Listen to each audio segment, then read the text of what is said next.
Do you know, you see, like, where are the killers? Where are...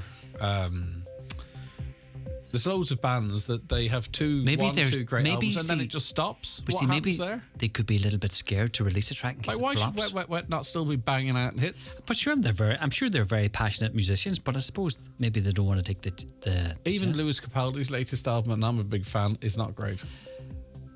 Adele's one of the only ones, and Coldplay, and yeah, I love Coldplay. I mean, Dermot Kennedy, he's run out of material already. Oh, don't look at her.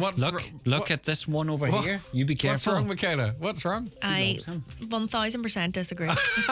What'd she say? I haven't got my headphones on. 1000% disagree. I meant everything up until Dermot Kennedy. Oh yeah, don't pick a fight with that one about Dermot Kennedy. Anyway, Lee, even your musical career ground to a halt after the stardom of your youth. I wish I was bluffing. I couldn't get away for so long. Eamon was the true fiddle player. I was just skirting around the edges. I'm only messing. Can we have a lovely day? It looks like the weather's going to be okay if you ever finally get those hedges cut. It's the 9 till noon show just around the corner after we get a news update now from Michaela Clark. Thanks, Greg. Good morning. Cabinet is discussing a series of measures to speed up the delivery of social and affordable housing. The €1 billion plan will include a subvention to developers of around €150,000 to deliver affordable and cost rental properties. It's expected development fees for infrastructure and water around new developments will also be waived in the short term. The junior defence minister says a 3-day ceasefire in Sudan will make a big impact in getting 100 Irish citizens out of the country. Over 400 people have been killed and thousands injured this month, while food, clean water and medicine supplies deteriorate on the ground. The UN Security Council will meet later to discuss the conflict. Minister of State at the Department of Foreign Affairs, Sean Fleming, says if the ceasefire holds, more people will be encouraged to evacuate. Some people understandably might be nervous of heading off on a bus, protected by military forces from EU countries when they have to make a reasonable journey from where they live to get to this military airport. So hopefully the pressure will ease and the Irish people who might have been nervous about leaving home will be happy to do so once this ceasefire holds. Staff morale is at an all-time low among Gardaí, with many disillusioned at the lack of support they receive. Members of the Garda Representative Association are gathering in Westport, County Mayo this morning for the annual conference. Retaining staff, morale and assaults on Gardaí will all be discussed at the gathering. President of the GRA, Donegal-based Garda Brendan O'Connor, says one big concern is the fall in Garda numbers. The number one factor that is really impacting on our members' welfare and their morale is the fall in Garda numbers and the critical shortages on frontline units. So that's really influencing the overall issue. But morale is a big problem. Our members are telling us that they're disillusioned and they feel disenfranchised, and certainly they just feel that the support systems are not there and finding it very difficult to do their job. A Derry man has been convicted for causing unnecessary suffering to 2 dogs. He was handed a suspended sentence and a ban on keeping dogs. Donna Marie Doherty reports. Dylan Lockhart of Berrivale, Derry, was issued with a 6-month custodial sentence, suspended for 2 years, and is banned from keeping dogs for 7 years. The complaint was brought against him by Derry City and Strabane District Council under the Welfare of Animal Acts Northern Ireland 2011. The dogs were living in unhygienic conditions and were in an emaciated state.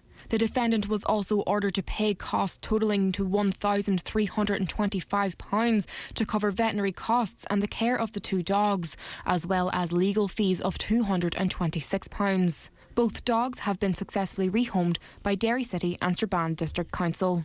Weather now. Cloud will gradually build today with a few well-scattered showers developing and highest temperatures of 8 to 11 degrees.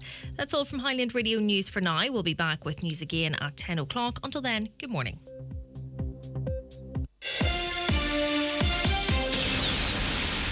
Happy news from Aldi. We've topped the leaderboard at the National Parenting Product Awards with 22 wins, making us the most awarded retailer. There were golds for our organic Mamia baby food range, Mamia Ultra Dry Junior Plus nappies size 5 plus, and Mamia Premium Newborn Mini size 2 nappies voted the nation's best nappies by parents in Ireland. So, Mum and Dad, not using Mamia nappies yet? Whew, could be time for a change. Aldi, every day amazing. The county's #1 talk show, the 9 till noon show on Highland Radio. And now it's time for the talk of the Northwest, the 9 to Noon Show with Greg Hughes on Highland Radio. Hello, good morning. Just turning 5 minutes past 9 on this Tuesday, the 25th of April. I do hope you're very well indeed. Good to have you on board on this beautiful, bright, chilly but sunny morning across the northwest. Hopefully the weather is fine where you are and you feel happy and in good health to enjoy it. Plenty to keep you entertained over the next 3 hours, so stick with us. If you want to raise an issue, pass on some information, tell us a good story, need our help with an issue, whatever it is, 086 60 25,000, that's the WhatsApp and text number. Caroline and Neve responding to your texts. You can call them too on 074 91 25,000 and email comments at highlandradio.com. Hop on to YouTube and watch the show, Highland Radio Ireland. Like and subscribe if you don't mind. And you can also watch us across our Facebook pages. Right, let's go on to the newspapers for this morning. The Donegal Democrat Minister for Health, Stephen Donnelly, opened the Donegal Town Primary Care Centre on Friday afternoon, saying it fitted into the government plan for healthcare in the country. He also claimed facilities such as this helped them get within touching distance of one of the most profoundly important pillars of a recent and dignified society, or a decent and dignified society, universal healthcare. A number of speakers, including Community Healthcare Network Manager for Donegal South and West, Samantha Ibbs, Head of Services for Primary Care, Mandy Doyle, General Manager for Primary Care, Community Healthcare, Cavan, Donegal, Leitrim, Monaghan and Sligo, Mora, Gillen, and Dr. Peter Cardus of the GP practice within the centre outlined the new role for the facility and the journey to reaching the opening. On to the Derry Journal now, to 2024 start for new kids unit. Exciting details of a proposed new state-of-the-art paediatric department at Galvin Hospital have been made public for the first time. A significant step on the road to realising the new children's ward has been passed with the submission of a planning application for the Western Trust. A planning report compiled by TODD, Todd Architects, points out that the children's unit in the hospital is in serious need of a major enhancement and modernisation. So that's going to happen, it seems. On to the Irish Independent, just probably a story telling us what we already know. The price of electricity in Ireland is the highest in Europe, according to new research that's likely to pile pressure on the government for further relief for households. The unit price for electricity is almost double the European average, according to the major study of residential electricity prices in 33 European capital cities. Gas prices are also among the most expensive in Europe. The cost of electricity has doubled for some Irish households in the last 2 years. Now, why are our prices so high?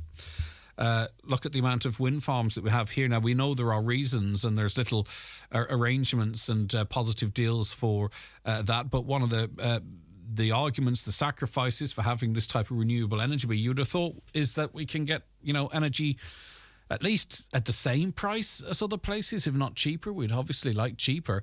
As it turns out, we're being completely gouged on the price of electricity. The findings are likely to heap further pressure on the government to provide at least the same supports again for the coming winter, just a week after a surplus of 10 billion in public finances was announced. The survey found residential electricity prices, including taxes, varied from 9.2 cent per kilowatt hour in Hungary, 9.2 cent, to 49.9 cent in Ireland. The EU average was 28.3. So if you're out there listening and you're struggling with the latest huge bill, or you're a business that has gone bust or on the brink of going bust, or you've just had to take out another bridging loan in the hope that prices might come down and you can see it through the summer, and there are businesses out there that are going to have to do that type of thing. We're paying 49.9% per kilowatt in Ireland.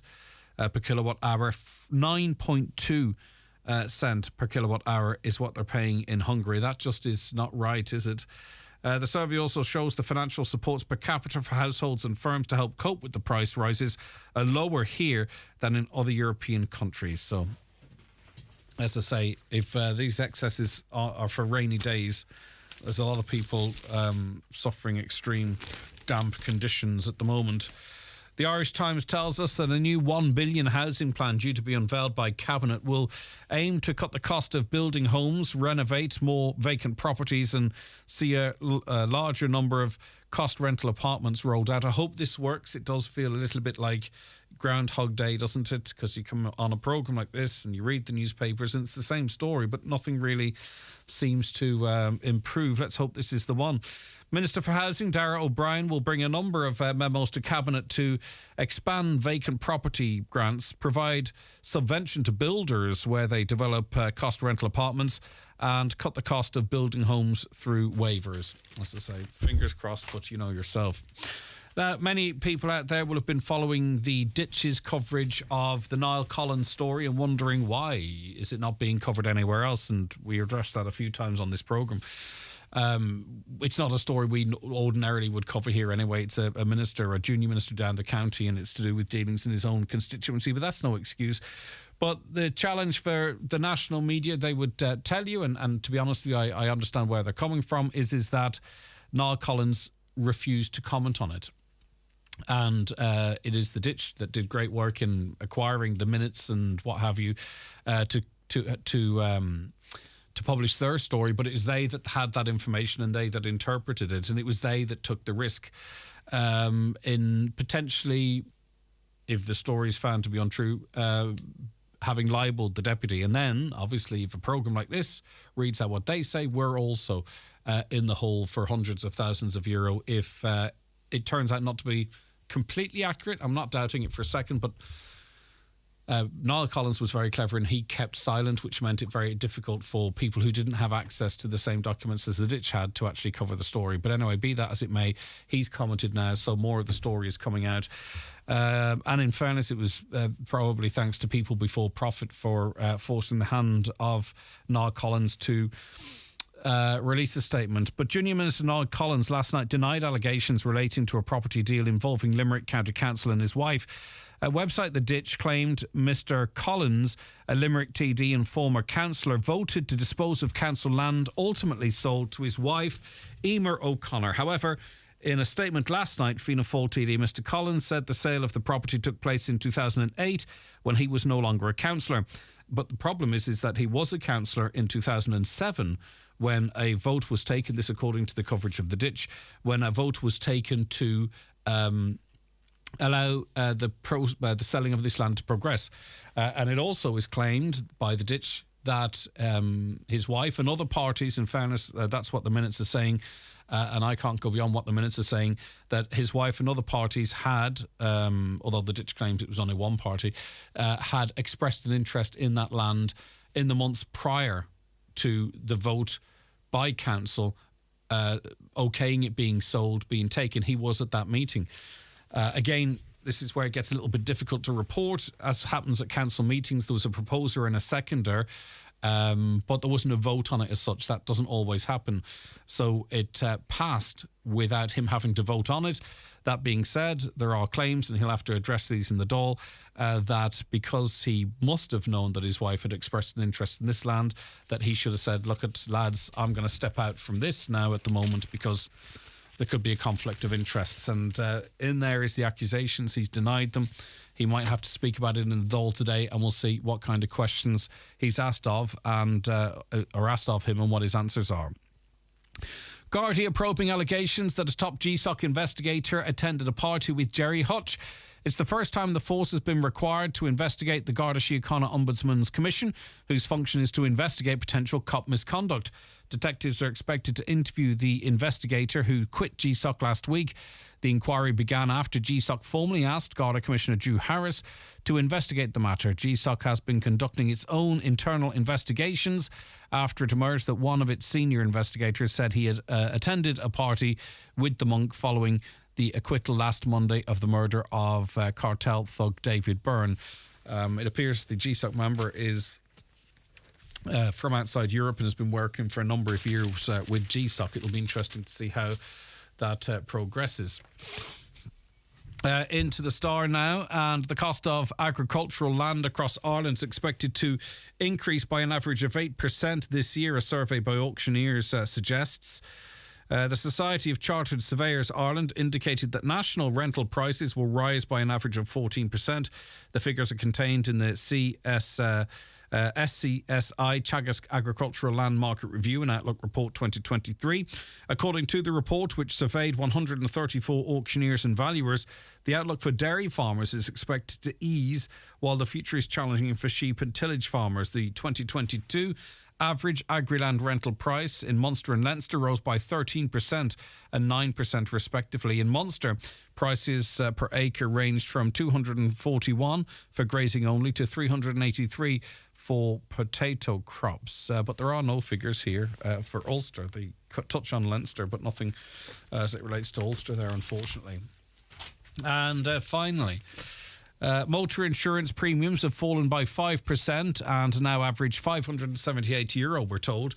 The relief for motorists comes after years of soaring premium costs. This was made even worse as the cost of living crisis deepened over the past year and a half. So whilst it's being framed as good news, I think there's an argument in terms of the payouts, the cost of those payouts and so on and so forth, that I believe that it should be much lower. But anyway, I suppose any break is better than none.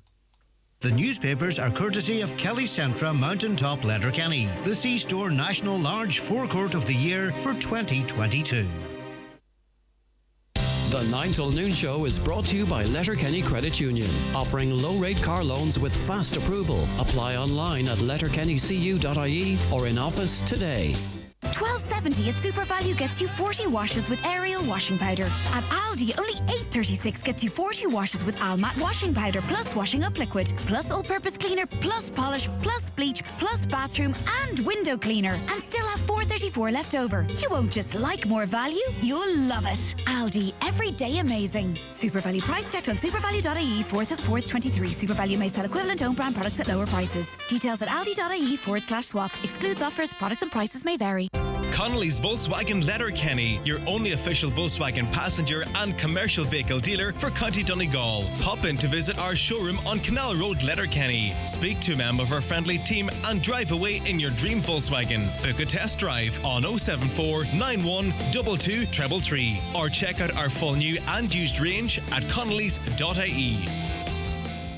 Don't sleep in and miss the very latest beds and mattress offers from dfibeds.ie, Ireland's leading online bed and mattress retailer. You'll get a comfy Irish-made mattress, upholstered base and headboard from an amazing €229. Check out the full range at dfibeds.ie. Delivery free and guaranteed to you within 7 working days. DFI Beds. Sleep well, live well. Joe Gallagher Entertainments presents 50 years of Shawaddy Waddy.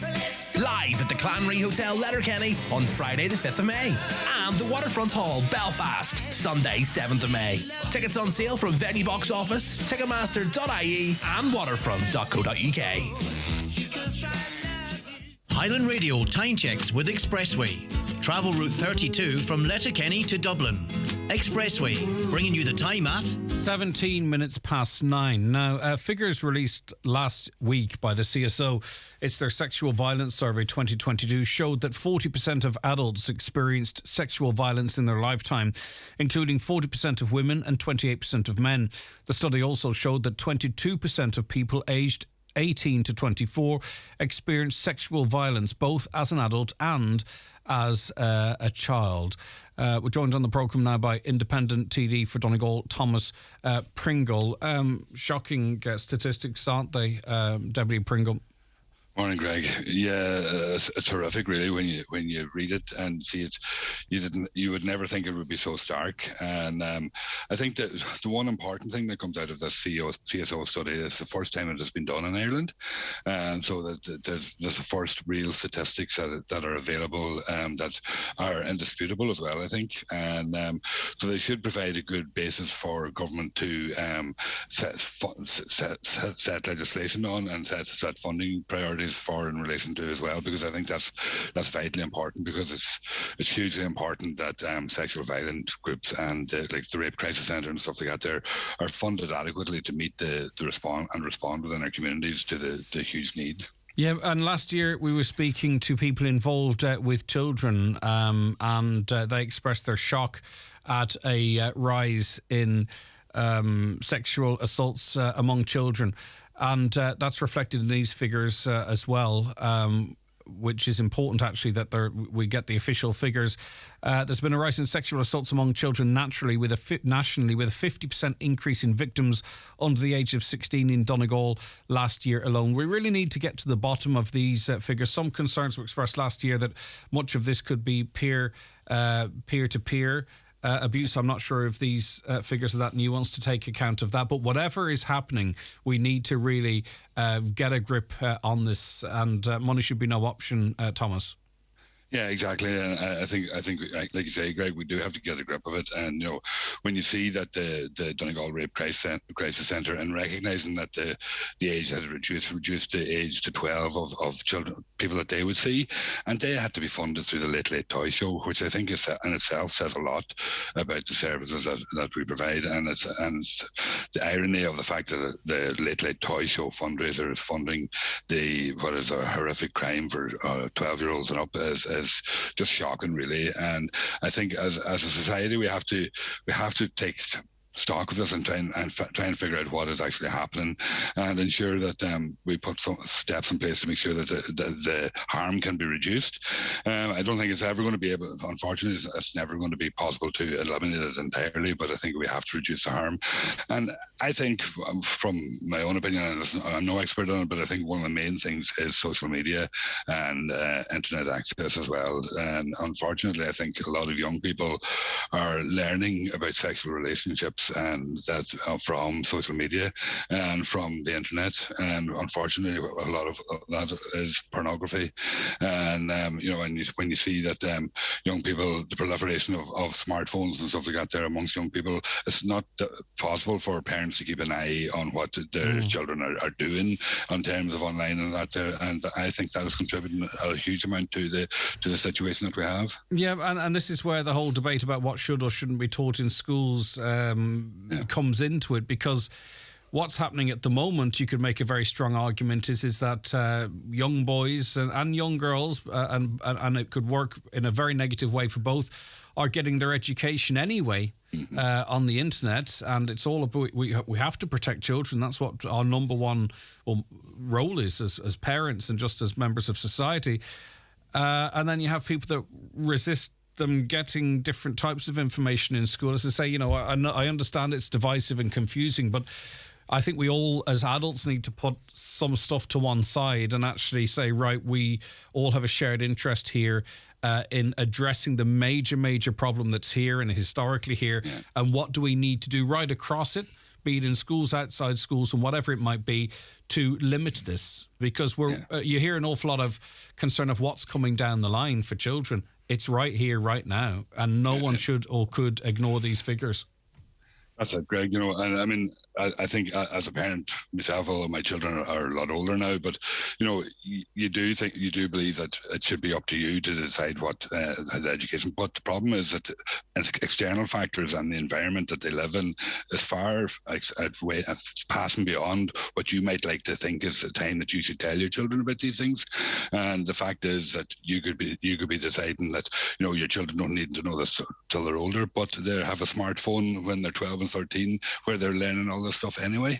And so by the time that a parent decides that it might be suitable for them to learn, it's gone far too late. And I think a lot of the discussion we have at the moment in society around teaching children around sexual relations and stuff like that there, I think we're actually starting too late, and we're looking at starting too late as well by having this discussion around transition year and third years in the tech, where it should be really, at this stage, we should be having these discussions with our children and young people when they're in national school and in sixth class. Well, given the rate of sexual assault, it's how it's taught, you see, and this is the problem, Thomas, is that parents aren't, I don't think, properly told what's being taught or how it's being taught. And people like myself, you sort of go through life with blind ignorance. We need to, put one of these classes on YouTube and direct parents to it and say, look, this is what we're teaching them. Yeah. What do you think, or whatever? There has to be a different way. Do you know what I mean? But people then take a post on Twitter or Facebook as to what is being taught in schools and get angry, but we don't really, the government's not communicating this properly. Or maybe the schools could actually take the parents in and run the class with the parents and show them what to actually whatever it takes. Teach them.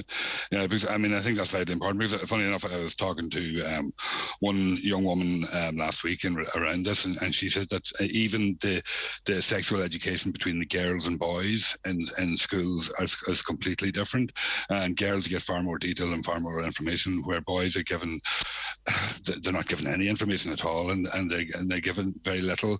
And the reality is, unfortunately, that sexual violence is perpetrated by men and boys. And if we want to deal with this issue and deal with it comprehensively, we need to start talking to boys and explaining to boys about what sex is and what having a proper sexual relationship is, and ensure that they know and they can have the facts. And let's make no mistake about it, and you said this at the beginning, and it is the truth. We are not educating them with them having no knowledge at all. It's actually countering what they're accessing and learning on the internet. It's not sort of, these aren't little, and listen, we knew all the words and we were saying all the words and all the slang and all that type of stuff when I was 10 years of age in Lahey National School, and that was some time ago. But my point, we knew it all, or we thought we knew it all, right? So it's not about, as I say, polluting their young minds. Obviously, when it's at the right age, this is stuff that's being talked about in the playground, or they're accessing it on TikTok or YouTube or somewhere, anywhere, or it could be during a voice chat in a game of FIFA on the Xbox. Yeah. We don't know what they're talking about, but you can be sure there's someone using that communication route for the wrong reasons at time. Exactly. What role do you believe the Domestic Sexual and Gender-Based Violence Agency has in, I suppose, the fashioning of upcoming legislation? You've been speaking about that.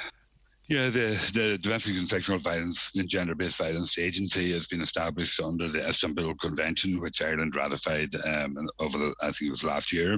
And it's, the convention is about how we actually deal with sexual violence in society, and that there. And the intention of the bill is to create an agency that will hopefully carry out the research and like the CSO research to see what is actually needed and what can be done, and then also provide adequate funding as well, which I think is vitally important, because I don't want to see a situation where any rape crisis centre is looking for charity to provide funding to initiate very important services for young people to ensure that they can be safe. And so I think that's very important. I think what the agency has to do is look at as well as the role that men and boys play, and ensure that they're looking at that as well overall, and providing adequate services across the board.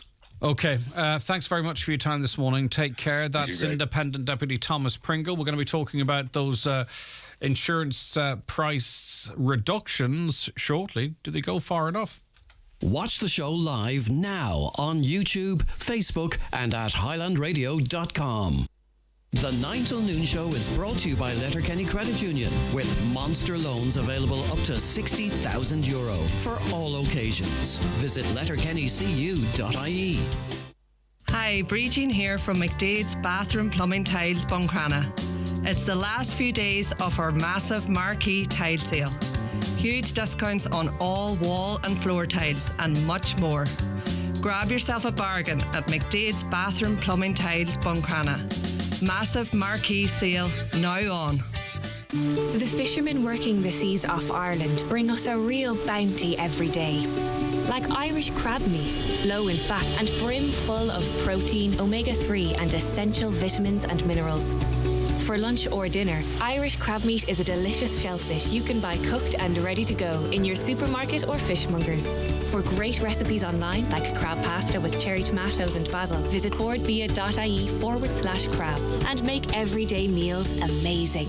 At Hickey, Clark and Langan Insurance Brokers, they compare quotes from all the leading insurers, so you get a great price. Home, motor and van, farm, holiday home, travel and liability insurance, they quote them all. So if the worst happens, you're covered.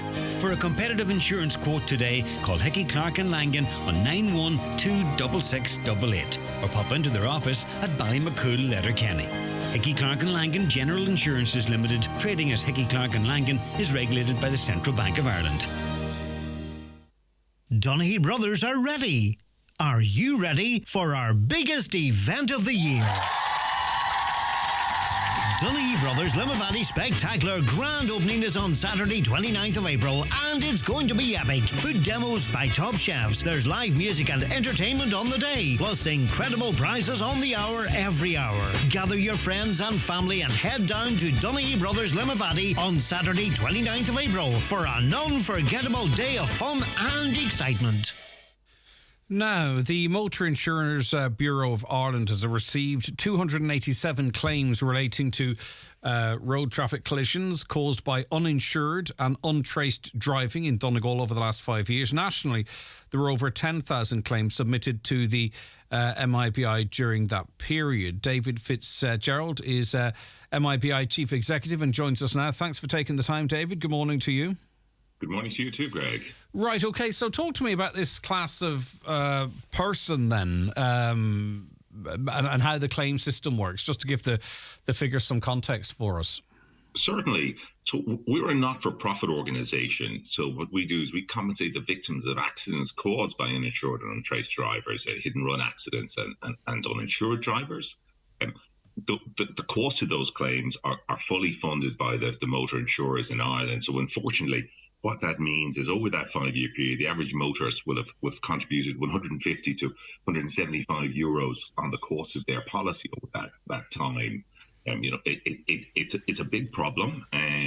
With over 10,000 claims in that period and very high levels of uninsured driving. So we estimate that 8.3% of private motor cars in Ireland are uninsured. That's 4 times the EU average. And we would hope, though it doesn't always seem to be the case, but we would hope that if we could drive this figure down and drive these number of claims down, then the burden on the policyholder would reduce, insurance would get cheaper. Absolutely, that's what we would expect. We've been working on, I think we talked about on the show before, we've been working on an Irish motor insurance database with our members, and we have that ready to go. Just need the legislative basis to be able to pass that to the Gardaí, which is contained in the Road Traffic and Roads Bill. So we're continuing to call on the Oireachtas to pass that bill without delay. It's been working its way slowly through the Oireachtas. It's almost there, and the government expected to pass this quarter. And then what we'll be able to do is pass that database to the Gardaí, who are anxious to use it with their automatic number plate recognition technology. And that will help them to very quickly automatically identify uninsured drivers on the road. And we're confident that'll make a big difference to enforcement. And as you say, that should start to reduce the contribution in premiums and help the honest motorists. And the reality is too, and perhaps we made this point in our last conversation, you don't have to catch everyone doing this, but there is clearly information out there that people feel the risk is worth the reward. In other words, that they are unlikely to be caught, or they'll get away with it for a very long time, or whatever it might be. But if a certain number of people are seen to be caught, it could change that culture or those habits very quickly right across the board. Absolutely, Greg. We're confident this type of technology has worked in other jurisdictions. It's made a big difference in the UK, for example. Our closest neighbour have had this technology for about 10 years, and it's made a big difference over time. Their uninsured driving rate is about 2.5%, and a lot of that is driven by this technology. So we feel if we give the Gardaí the tools to catch these people, it'll change hearts and minds, and people hopefully won't take the risk, because the penalties are very high if you're caught.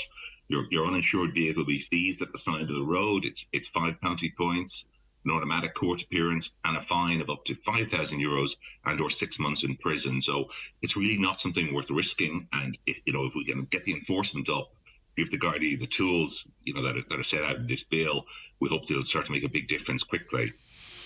Yeah, so how do people claim through the Motor Insurance Bureau of Ireland? So if I were in collision with an uninsured driver, what happens next? So if you have a comprehensive policy, the first thing you should do is contact your own insurer, because they'll be able to assist you and repair your own vehicle. And we have an agreement that they'll do that without affecting anybody's no claims bonus. and then they'll assist you if you know, if you're injured, you know, by third party, an insured third party. They'll assist you in connecting you with ourselves. If you have third party insurance, you can contact us directly.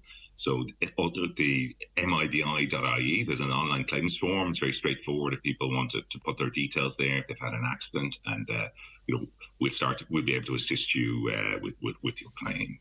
Yeah, and I mean, the figures will fluctuate, increase perhaps maybe as it's more difficult for people to pay bills. But as it stands, 188,000 uninsured private vehicles on Irish roads last year. That is a remarkable figure. Every time I read it, it surprises me. It's scandalous. That's the only word for it. It's just way too high. And there's freeloaders on the back, you know, operating the backs of the honest motorists. And we need to get that down, and it'll, you know, reduce the premiums for everybody. I know you talk about number plate recognition software, but they must feel confident that they can get through checkpoints as well for it to be on this scale. Do you know what I mean? There are checkpoints here and there, of course, not as many as some might want, perhaps more than others might want, but they must have fraudulent discs or something. I know this is, I'm not asking you to make an official comment on this, David, as such, you know what I mean, because it's anecdotal. But they must have something on the windscreens because they're parking in car parks, they're parking on main streets. You know what I mean? So there's something else going on here. It's certainly possible. I don't want to be speculating. You know, people might be finding ways around, as you say, to forgery, but there won't be a hiding place with this technology. Even the insurers are updating this information every night into our system. So when we can get this across to the Gardaí, you know, that have the bang up to date position. So if there was a fake disc, as you suggest, in the windscreen, that won't fool the Gardaí. And you know, they're going to have this technology in all the road policing cars, and then they're rolling it out to, you know, thousands of handheld mobile devices. So I think they're very excited about that. I met the assistant commissioner last week, you know, to talk about the rollout and the great potential of this technology. Yeah, it's interesting, the figures, because they are going to be skewed by very little traffic on the roads for a number of years over which they cover, but still, nonetheless, they've been published now. Very finally, sorry, any idea possibly when this database, the Gardaí might start using it for number plate recognition, and as the GDPR and data sharing hurdles been jumped at this point? So the data sharing hurdles will be resolved by the Road Traffic and Roads Bill, and we've data sharing agreements ready to go with the Gardaí. So the plan would be, if this passes in the Oireachtas this quarter, which the government hope it will, and the bill will be enacted on the 1st of July, and then we can start that process with the Gardaí, you know, in terms of getting them the data, and they'd start to use it over the course of the second half of the year. We'll roll that out in a controlled way. Make sure, you know, their app is working correctly, but you know, we'll be getting it rolling this year. All right, thanks for your time this morning. I appreciate it as always. That was Chief Executive of the MIBI, David Fitzgerald there. He wants greater enforcement and greater tools at Gardaí disposals. 086 60 25,000. WhatsApps and text to that number. So the number of claims received in Donegal 2018, 76. 2019 69, 2020 59, 2021 36, 2022 47. So there is a downward trend there, bar a blip last year. But as I say, for a number of those years, there was very few cars on the road at all, wasn't there? The 9 till noon show with Letterkenny Credit Union. Simplify your debts with a debt consolidation loan from Letterkenny Credit Union. Call us on 074 910 2126 or apply online via our app or in office today. Get the Irish Daily Star today for your free 12-page Punchestown Festival pullout with all the top tipsters in our stable ready to get you first past the post all week. The Irish Daily Star. Number 1 for racing, number 1 for you. With the brighter days, it's only natural to think about freshening up the paintwork in our homes, bringing colour and vibrancy to our living spaces. But the important thing isn't just the colours we choose, it's the paint. Fleetwood use the highest quality ingredients for a richer colour and smoother finish that lets you wipe away the marks of everyday life. And it's Irish made, designed to work with the ever-changing Irish light. Would one range of paints transform your home? Fleetwood would. Naturally.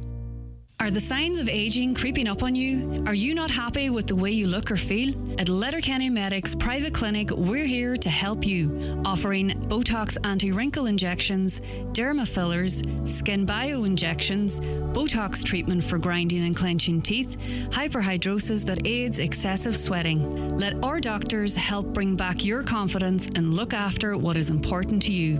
To see what real results really look like, book your immediate appointment with no waiting time at letterkennymedics.ie. Letterkenny Medics, we listen if you want to talk. Highland Radio weather updates with Ireland West Airport. Fancy a European city break this summer? Discover the beautiful cities of Barcelona, Cologne and Milan with Ryanair. 6 flights a week for summer 2023. Ireland West Airport. Don't just take off, take it easy. All right, we know it was cold and sunny to begin today. Cloud, though, will gradually build with a few well-scattered showers developing. Highest temperatures of 8 to 11 degrees. Best values in the west, which is good news for us, of course, all in just light southeasterly breezes. And I think the weather's going to be pretty decent for us here today. Right, okay. I can't make that name out there, unfortunately. Okay, we're joined on the programme now by Dylan. Thanks, Caroline. Good morning, Dylan. How you doing, Greg? I'm all right. Okay, your comment, you text in there as it relates to our last conversation, or our conversation, I think, with Thomas Pringle. Yeah, no, I agree with a lot of the stuff that Thomas has said. And it's welcome that there's a gender-based violence group there to try and look into these things. But one of the main issues I can see is that it affects border county areas mainly, is that convictions received in Northern Ireland for domestic violence are not considered as evidence at all or recognised as evidence in the Southern courts unless it's brought up in a social workers report, which is very difficult to get the judge to agree to. So you can't say, for instance, that this affects cases where there's access to children, for example. So what it means is somebody can have a domestic violence conviction in Northern Ireland and then move across the border, short distance, and then continue their activities in the southern state, and those convictions from the north are not considered here at all. So it's like as if they have a blank canvas. Yeah. So it sort of protects the abuser from having a proper conviction given to them in the event that they're caught here.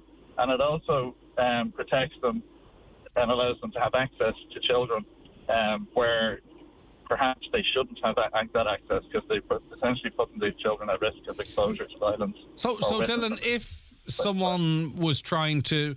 So say, for instance, there was a court sitting in Letterkenny and someone from Armagh had a conviction. You're precluded from even mentioning that, as you say, unless it's in a... You can mention it, but it won't be considered. Right, so the judge or the arbiter is not allowed to actually give that any weight at all? No, you would have to, in that instance, you would have to go and get a copy of the conviction to present to the court. So in cases where it's access to children is where it particularly affects. In actual domestic violence cases, it probably can be used if you can get a copy of the conviction. But in cases where it's access to children, even with the conviction, it's not. I understand. Really, I get where you're coming from, which obviously is very concerning because you'd imagine there could be an increased risk of harm to the children. Exactly, yeah. I presume for those who are contesting against the person with a conviction, this is very frustrating because, they may have learnt this information after some time and then they've had children with this person, but they can't use their history to protect their children. I mean, that must be very frustrating and probably more common than we think. Yeah, and there's things that are available in the UK that are not available here. For example, they have a right to tell and a right to ask legislation there, where if you suspect that somebody is involved in domestic violence or has a conviction of domestic violence and is potentially abusing somebody else, you can go to the police and inform them that you believe that this person is a domestic abuser. They will then go and investigate to see if there's any convictions for this person, and if they find that there is, then they'll go and inform the person that they're now with so that at least they have the knowledge that that is the case. And they will put in place in the background and it's like a sort of escape route or support to have the person removed from that risk if they choose to do that. So there's things there that are available in the UK that really would be good to have here as well if we could move towards that. Yeah, we should have it. Okay, and that legislation is going through, and hopefully, Dylan, you seem to have some good knowledge of this. You can make representations to those that might have an influence on it, as it seems to be now is the time. But thank you for giving us your insights. I appreciate it. Absolutely, no problem, Greg. Thanks. Bye-bye. Take care of yourself. Pardon the language in this message, but I just want to read it out anyway. A caller says that this conversation effectively that we're having is nothing but a charter for the future decriminalisation of paedophilia by the back door. Any adult who wants to talk to young children about sex is a predator and a groomer. Now, the reason I've read that out is because this is the language that you'll find all over Telegram. And it kind of... I'm not questioning the motivation of it, but it's all a little bit strange in that we have a problem at the moment where an increasing number of children, historically, it's not something that happened in the last year or two, are the victims of sexual assaults and abuse. But people don't want to discuss even ways of how we address that, as if everything's okay now and that this is all a plan to make things really bad into the future. Why would someone not want us to talk about what we probably could or should do, dependent on the conversation, to protect children now? I don't understand why someone would try and scare people off by calling them predators and groomers. We're talking about the welfare of our children here. Right, okay. But anyway. Hi, Greg. It's funny you saying insurance has come down 5%. My daughter is with the same broker for a number of years and is out on her own and has come down every year. Car hasn't changed. There is no points. And this year, the insurance is dearer by €100. Very peculiar. But maybe her insurance come down to such a level. I don't know. It shouldn't be, should it? But the 5% reduction is an average. And, of course, they look at things and different people in different ways. Hi, Greg. My daughter, her insurance renewal, yes, she has a full licence, 14 years, no penalty points. Her insurance is €571.06. That's good, but it should be lower, I think, depending on the car. Curious what car she's driving. But that's about not far off what I'm paying. And right, is it illegal to take your name off the electoral register? I don't believe it is. You can deregister yourself. I don't think it's illegal. There is a process to be gone through. I'm not sure of the point or benefit of it, but there was an awful lot of talk of that, of course, around about the time when everyone was fighting over COVID. Hi, Greg. Does anyone know when the enhanced MICA scheme is starting? We're in limbo at the moment. Donegal County Council still want you to apply via the old scheme. Engineers are not taking on new customers as they tell us the new scheme is imminent. Even customers who are halfway through applications are being told their application will be transferred to the new scheme. It has gone backwards again. We can't move on. Another stumbling block created to stall us. When will this nightmare end? They ask. Please highlight as you are only public voice. I don't, it was supposed to be imminently. I thought March, April. I don't know. But I know there are people listening to the programme who are right across this issue, the defective concrete block issue. And maybe one of you might text in or call in or message me to tell me at the moment what is the sense as to when the new scheme will be in place. Because as we've talked about this on numerous occasions, between the old and the new, we do seem very much to feel like we are in limbo. Right, okay. Staff at the Seagate factory in Derry are bracing themselves for job losses and pay cuts to be announced this week as the company takes what's being described as aggressive actions to lower costs. A hard drive manufacturer, Seagate, is the biggest employer in Derry with around 1,400 staff. Councillor Sean Harkin is a member of People Before Profit. So, Sean, good morning to you. And what exactly is going on, as much as you can determine? Well, I mean, Seagate have issued a statement. They're action with, costs and all right, that line, Sean, that line is terrible. Is there any way you could move to, or do you want us to call you back and try and get a better line? How is that now? Is that any better? Yep, that sounds... No, Sean, I'll tell you No, it's fine. If you hang up, we'll try and get you on a better line because it's an important story. Is that okay, Sean? All right, take care of yourself. We'll be back with Councillor Sean Harkin shortly. One of the team will get him back up on the line. But in the meantime, let us go to more of your comments. Hi, Greg. I had my window screen cracked by loose chips on the road in the Glencar area of Letterkenny this morning. Can anyone explain why potholes in Donegal consistently have this issue? Why can potholes not be properly filled in? I don't know the answer to that. Morning, Greg. Would you please say a very happy wedding anniversary to a lovely couple in Rathmullen, Rose and Hugo Thompson. It's coming in from Molly, Drew, Grace, Isaac, Liz, William and best friend Winnie. Thank you. It's our pleasure. And there's another one here as well. Another request. I nearly mentioned this yesterday. Dear Greg, could you please play a very special request on Tuesday for Joe and Martina Diver in Ramelton on their 25th wedding anniversary, and we just love them to bits. That's coming in from Daddy and Mummy. Okay, and I'll pass that on maybe to the guys later on. They can give that a mention as well. Thank you very much for taking the time to get in touch with us. And don't forget, anytime you want to play a request or have a dedication done, we do that on this show too.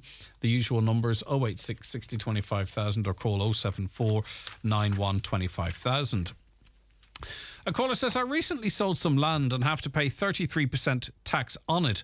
I was trying to call the tax office to arrange payment of €10,000. Everything pushes you online. I'm not in any way capable of being online, and trying to call is impossible. You're only given a few hours on a certain day to call. I've written to them by post because I can't do email. Can any of your listeners tell me how people get in touch with Revenue? They want to pay a bill.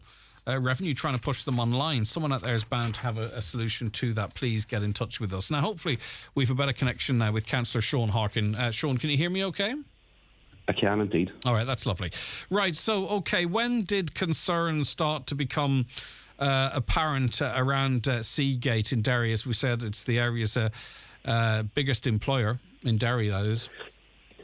Yeah, I think over the last week, there's been a lot of speculation about potential redundancies and wage cuts, and unfortunately, the company hasn't actually intervened to provide any kind of clarity. So our first appeal would be to the company to, give as much clarity to workers as possible as to what's happening. And as you can imagine, Seagate is a big employer in Derry in the northwest. A lot of people depend on it.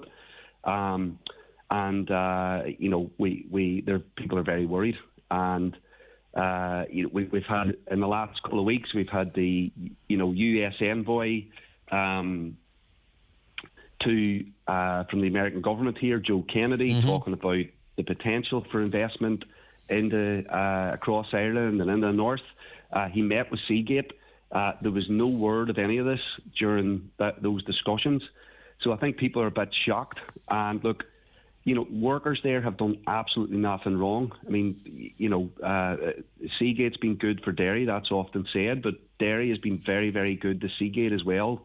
They've been very profitable over the last 3 decades. They posted huge profits in the last couple of years. And, this is coming off the back of a well-reported and well-documented $300 million fine that the U.S. government has imposed on Seagate for violating, U.S. trading with Chinese companies. So the U.S. government says that Seagate, violated national security, and there's a $300 million fine, and that led then to a drop in Seagate share prices. And so they are now, it seems to me, scrambling to deal with this, huge mismanagement by the CEO and by Seagate corporate. And I don't think, and I think most people would agree that, workers here in Derry and elsewhere shouldn't be carrying the can for a serious mistake that the company has made. I mean, look. I mean, is it? Can you attribute it to that, Sean? And I get it, and I see the logic, but the kind of a payment deal where, and it seems small fry, really. They're paying it off $15 million a quarter for the next 5 years. That I'm not saying that's not substantial, but what we are seeing right across tech, and this falls into that category, I presume, is tech companies that are profitable, that are doing well. Using or not using necessarily, or maybe it's the reality, the current climate to cut staff. You know, and we're seeing 10, 15% staff cuts across the likes of Facebook, Twitter.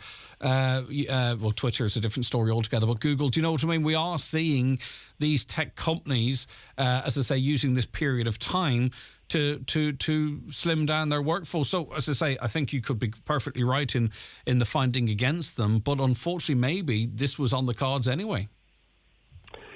Yeah, look, I think that there's a number of factors at play here. I mean, it is the case that their orders have been down, and that I think they reached a kind of a height of orders during the pandemic.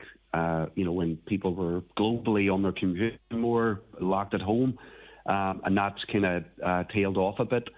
And I think that it's unfortunate that. That the consequences of kind of restructuring will lead to people losing their job, because I think that the company should be doing everything it can, right, to protect its workforce, who has worked for it right through the pandemic, went into work when other people were at home and able to avail of the government scheme. That wasn't the case at Seagate. Those workers went in every single day and delivered huge profits. And I look at the finances of Seagate, and anybody can do this online. You can do it yourself. They have generated huge revenues, huge profits. They're still doing massive payouts to shareholders. So, yes, you're right. There is a number of factors at play here, but I think that this goes to the heart of, they need to be protecting their workforces. I mean, we're still in a cost of living crisis. Yeah. To leave people unemployed right now, or even cut people's salary, is so unfair. So look, we think that all the political parties here, and that would include, I would include parties over the border, because for sure. There is Donegal workers, should be united in lobbying Seagate to protect its workforce. And, those phone calls need to be made to Joe Kennedy for him to have these discussions with Seagate. And obviously that should go right up to President Joe Biden, because they've just been here. They've talked about their commitment to Ireland. They've talked about their commitment to Derry in the Northwest. And this would go in the opposite direction. So but you know what they'll say? They'll say that the Northwest is very important to us. The staff are part of our success, but given the current situation, as we're seeing right across tech, we're going to have to consolidate to ensure the future of a certain amount of jobs and the company's viability. Blah, blah. You know yourself, Sean, I could write the press release right now. Chat AGPT could write it for them. That being said, what they're saying so far seems to be that they want to get this done and dusted really, really quickly by the end of this quarter. So what does that mean in terms of negotiations, or what kind of input unions or staff themselves might have into this? Because we simply don't know what Seagate might come up with.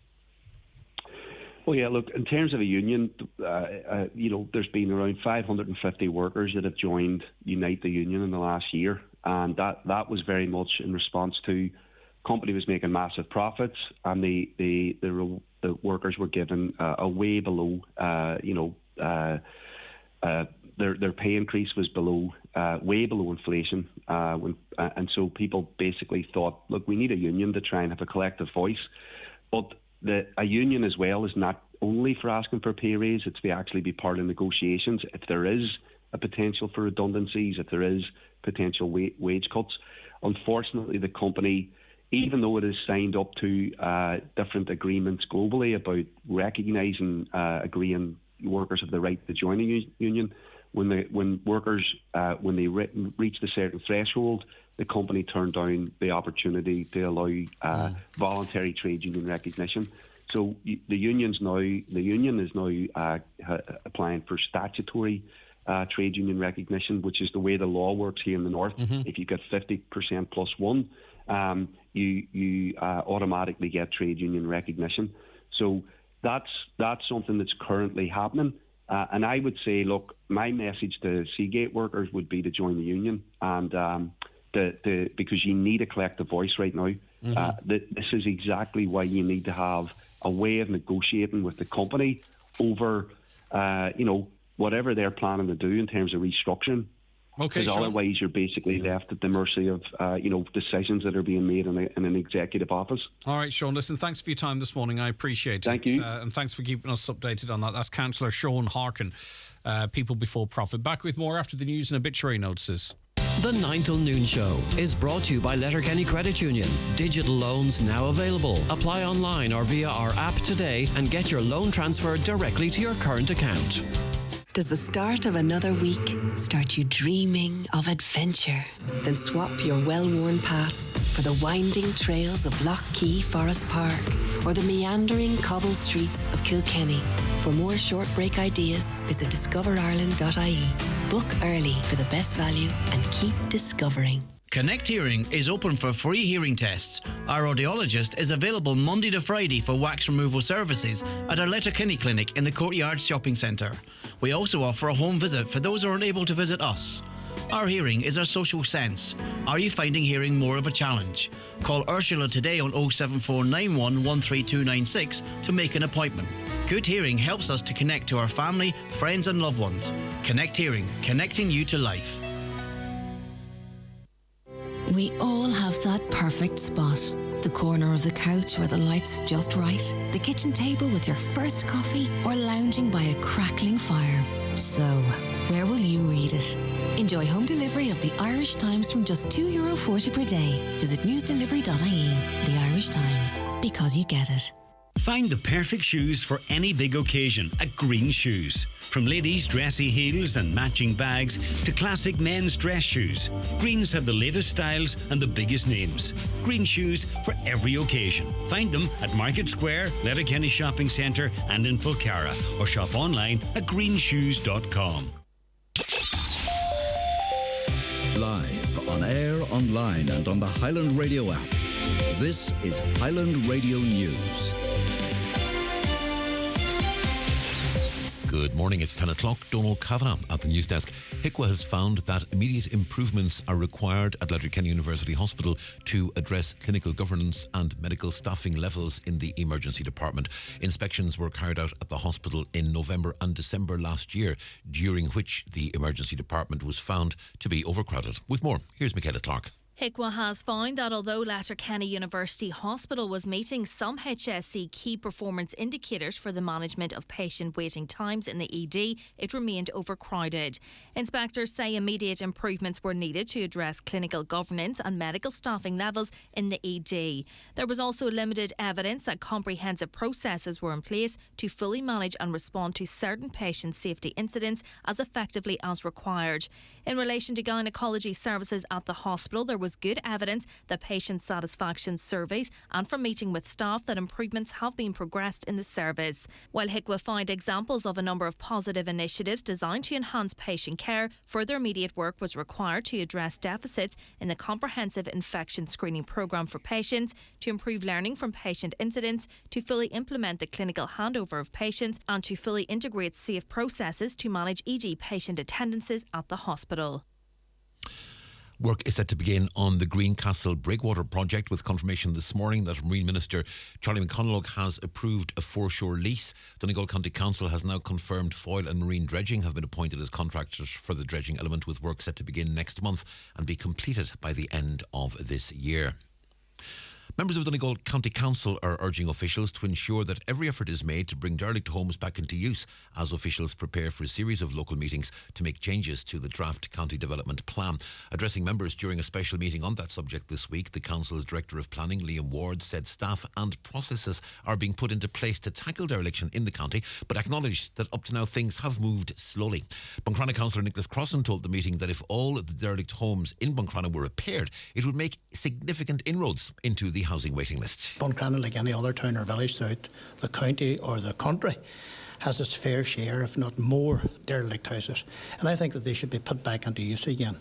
One, it would regenerate the town centre, and two, it would help in rural parts of Ireland to help to keep schools or football clubs going. How many homes that we have actually done, Donegal County Council, how many houses in the process of doing that, would be very, very interested. The government is telling us there's money there coming from the department. Please use it, boys. Cabinet is discussing a series of measures, meanwhile, to speed up the delivery of social and affordable housing. The €1 billion plan will include a subvention to developers of around €150,000 to deliver affordable and cost rental properties. It's expected development fees for infrastructure and water around new developments will also be waived in the short term. However, social policy lecturer at Maynooth University, Dr. Rory Hearn, is sceptical. This will not guarantee that homes will be any cheaper when they're sold to home buyers. It's also no guarantee that homes will be built. The cost rental aspect is positive if it's going to, for example, the Land Development Agency, the state agency. But if it's going to try and entice developers to build cost rental, that is very problematic. A Derryman has been convicted of causing unnecessary suffering to 2 dogs. He was handed a suspended sentence and a ban on keeping animals. With more, here's Donna Marie Doherty. Dylan Lockhart of Berrivale Dairy was issued with a 6-month custodial sentence, suspended for 2 years, and is banned from keeping dogs for 7 years. The complaint was brought against him by Derry City and Strabane District Council under the Welfare of Animal Acts Northern Ireland 2011. The dogs were living in unhygienic conditions and were in an emaciated state. The defendant was also ordered to pay costs totalling to £1,325 to cover veterinary costs and the care of the 2 dogs, as well as legal fees of £226. Both dogs have been successfully rehomed by Derry City and Strabane District Council. Well, the forecast cloud gradually building with a few well-scattered showers developing. Top temperatures 8 to 11 degrees Celsius. Patchy outbreaks of drizzle and mist tonight. In lows, temperatures of 0 to 4 degrees Celsius. Coldest further north with a touch of frost. Easterly breezes light. Tomorrow will be generally dry with a mix of cloud and sunny spells. Some light rain or showers possible in highest temperatures of 9 to 12 degrees Celsius. And that's Highland Radio News. We're back with news headlines again at 11 o'clock. Until then, good morning. The obituary notice says for this Tuesday morning, April the 25th. The death has taken place of William Ernest Ernie Keatley, late of 16 Lachel Road, Killincastlederg. Service of thanksgiving for the life of Ernie will be held in St Bestis's Parish Church tomorrow afternoon at 1 o'clock, followed by committal in the adjoining graveyard. Family flowers only, please. Donations in lieu of desire to St Bestis's Church Bright and Beautiful Restoration Fund, care of Robert Armstrong and Son, Funeral Directors, Castlederg. The death has occurred of Jennifer Margaret Mackey, née Young, of Castlefane, Duncanely. Jennifer's remains will repose at her home today from 4 o'clock until 8 o'clock and tomorrow from 2 o'clock until 8 o'clock. Funeral service on Thursday afternoon in St Peter's Church, Killatee at 1 o'clock, followed by committal in the adjoining graveyard. The death has occurred of John Gallagher, Corradoo, Crossroads, Killygordon. Remains reposing at his late residence from 11 o'clock this morning. Funeral leaving from his late residence tomorrow morning at 10:15 for Requiem Mass in St Patrick's Church, Crossroads, Killygordon at 11 o'clock. Interment afterwards in the adjoining churchyard. The Requiem Mass will be streamed live on the St Patrick's Church, Crossroads, Killygordon YouTube channel. Family time from 11 o'clock tonight and before the funeral tomorrow. The death has taken place of Alice Duffy, Lower Main Street, Kilmacrennan. Remains will repose at her home from 2 o'clock this afternoon. Funeral Mass tomorrow morning at 11 o'clock in St Columba's Church, Kilmacrennan. Burial afterwards in the adjoining cemetery. Funeral Mass can be viewed on churchservices.tv. The death has occurred of Robert Hegarty, Meadavoy, Ballybuffet, formerly Drummond, Letterkenny. Robert's remains are reposing at his late residence. Requiem Mass at 11 o'clock tomorrow morning in the Church of Mary Immaculate Stranorlar, with interment afterwards in Ardmore Cemetery, Derry. The funeral Mass can be viewed on churchservices.tv. Rosary tonight at 9 o'clock, with family time from after the Rosary and before the funeral tomorrow. The death has taken place of Jackie Boner, formerly of Carnhill and Thorndale. Funeral leaving his brother Seamus's home, 39 Barnes Court, Culmore Road, at 10:20 this morning, going to St Bridget's Church, Carnhill, for Requiem Mass at 11 o'clock. Interment afterwards in the city cemetery. The death has taken place of Joe Herity, Coshia, Ballyherne, Fanid. Joe's remains are reposing at his late home. Removal from there today, going to St Mary's Church, Vanavolti for Requiem Mass at 12 o'clock, followed by burial in the adjoining graveyard. Family time before the funeral this morning. The death has taken place of Peggy McGinley, née Gallagher, Kilrain, Cloughan. She is reposing at her home today. Requiem Mass at 2 o'clock this afternoon in the Church of Our Lady of Perpetual Succour, Glenfin, with burial afterwards in Kilty Vogue Cemetery. The funeral mass can be viewed on mcmmedia.tv. The death has occurred of Josephine Clark, Monine, Ballindrate, Lifford, County Donegal. Funeral from her late residence this morning at 11:20, going to St Patrick's Church, Murlock for 12 o'clock Requiem Mass, with burial afterwards in St Columbus Church Cemetery, Dromahal. Requiem Mass can be viewed on the parish webcam. Family flowers only, please. Donations in lieu of desire to Medical 3, Letterkenny University Hospital, care of any family member or Kelly's funeral directors. The death has taken place of Mary McGee, Tommy, Meanmore, Dunlow. Funeral Mass this morning at 11 o'clock in St Cronus Church, Dunlow, with interment afterwards in the local cemetery. House private before the funeral this morning, please. Family flowers only. Donations in lieu of desired to Dunlow Hospital Patients Comfort Fund, care of any family member.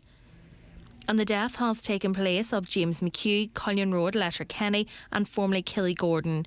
Funeral from his late residence this morning at 10:15, going to the Church of the Irish Martyrs for 11 o'clock Requiem Mass, which can be viewed on the parish YouTube channel. Interment afterwards to St Columbus Church Cemetery, Dromahal. House private before the funeral this morning, please. Family flowers only. Donations in lieu of flowers if desired to Haematology and Oncology, Letterkenny University Hospital, care of any family member. For more details, including any family health guidelines for wakes and funerals, please go to highlandradio.com.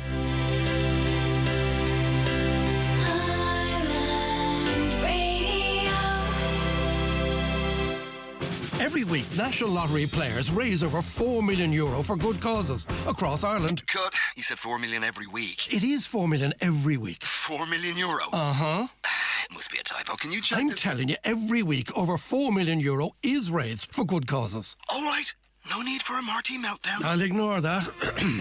Every week, National Lottery players raise over €4 million for good causes across Ireland. The National Lottery. Support responsibly. Based on 2022 financials. OK, you're very welcome back to the 9 till noon show here in Highland Radio. Good morning if you're just joining us. We have lots to come in the next couple of hours, including Community Garda information. Garda Sergeant Ewan Walsh is going to be joining us. And you can watch this segment as well as you can, the whole show, on our YouTube channel, Highland Radio Ireland, on our website. Just click Watch Live, or across Facebook, where you hear the latest appeals and information from An Garda Síochána first here on the 9 till noon show. I'll tell you what we'll do. We'll take the bingo numbers now, and that'll bring us ever closer to Community Garda information. Stay right where you are. The county's #1 talk show, the 9 till noon show on Highland Radio. It's time for NCBI Bingo on Highland Radio. It's Tuesday the 25th of April. You're playing on the brown sheet. The reference number is S2. It's game number 17. The numbers are 38, 66, 62, 6, 36, 18, 90, 22, 48, and finally 79. Phone your claim to 9104833 before 8 tonight, leaving your name, contact number and the name of the shop where you purchased your book, and we'll call you back the next working day. Get all your NCBI bingo information at highlandradio.com. Charge into summer with TUI. Secure your holiday today with savings for families and adults flying from Dublin, Cork and Shannon. Holiday sorted. TUI. Live happy. Transform your garage with an electric roller garage door from Garola. It's time to modernise with a fully fitted roller door from just €997. With 21 colours to choose from, we'll even take your old garage door away. Book your free survey today. Call 1800 827 515 or visit garola.ie. Join me, Marty Friel, every Friday night from 8 for Rockin' Hits on Highland Radio in association with Arena 7, where you can enjoy dinner and drinks in Woodbury Grill, Bar and Restaurant before bowling in Arena 7's state-of-the-art lanes. See arena7.ie. The groom goes free. The groom goes free. Yes, you heard it. The Groom's Room. Evolve Clothing, Letterkenny Retail Park. The groom goes free. Call in today. Terms and conditions apply. The 9 till noon show with Letterkenny Credit Union. Now offering mortgages from 40,000 to 600,000 euro with no hidden fees or transaction charges. Letterkenny Credit Union, 9102127. The Community Garda information slot is brought to you by Sheridan Security Systems, protecting what you value most. Call today and get your zero-wire alarm system from €299. Sheridan Security, 91-26025. Okay, that means at 10:14, on this Tuesday, the 25th of April, that it's time for Community Garda information. And really pleased to welcome back into studio Garda Sergeant Ewan Walsh. Good morning to you, Ewan. Thanks so much for calling up. Good morning, Greg. How are you? It's great to have you with us. I'm good, but unfortunately I can't hear you on that microphone. Let me see what's going on here. It's not your fault. Right, I'll tell you what I'll do. I'll take a quick break and we'll get that sorted, and then I'll clear the decks too for more conversation time with Ewan. So stay right where you are, back after these. Watch the show live now on YouTube, Facebook and at highlandradio.com. Tourism businesses have a brand new mark of employer excellence, driven by the employee's voice. The Employer Excellence Programme recognises employers who consistently create better workplaces for their employees. Attract and retain top talent. Shine the spotlight on your business. The Employer Excellence Programme. Learn more at fulturireland.ie. By choosing Donegal Creamery's milk, you're supporting over 200 dairy farming families across Donegal in doing what they do best, producing delicious, fresh milk every day. For over 100 years, Donegal Creamery's milk has been brought to you daily from our dairy at Crossroads, Killygordon, the longest established creamery in the region. Support local farms, local families and local jobs by choosing Donegal Creamery's milk. Vital for success. What do you think, Niamh? Yes? Fed up with missing those vital moments in your meetings? National Broadband Ireland is delivering our high-speed fibre broadband network to homes, schools and businesses across Ireland, so you can work from home with a reliable, consistent connection wherever you are in the country. Check out our list of broadband providers at nbi.ie. Do you have any thoughts? Blue? NBI, building a limitless Ireland, supported by the Government of Ireland. Transform your garage with an electric roller garage door from Garola. It's time to modernise with a fully fitted roller door from just €997. With 21 colours to choose from, we'll even take your old garage door away. Book your free survey today. Call 1800 827 515 or visit garola.ie.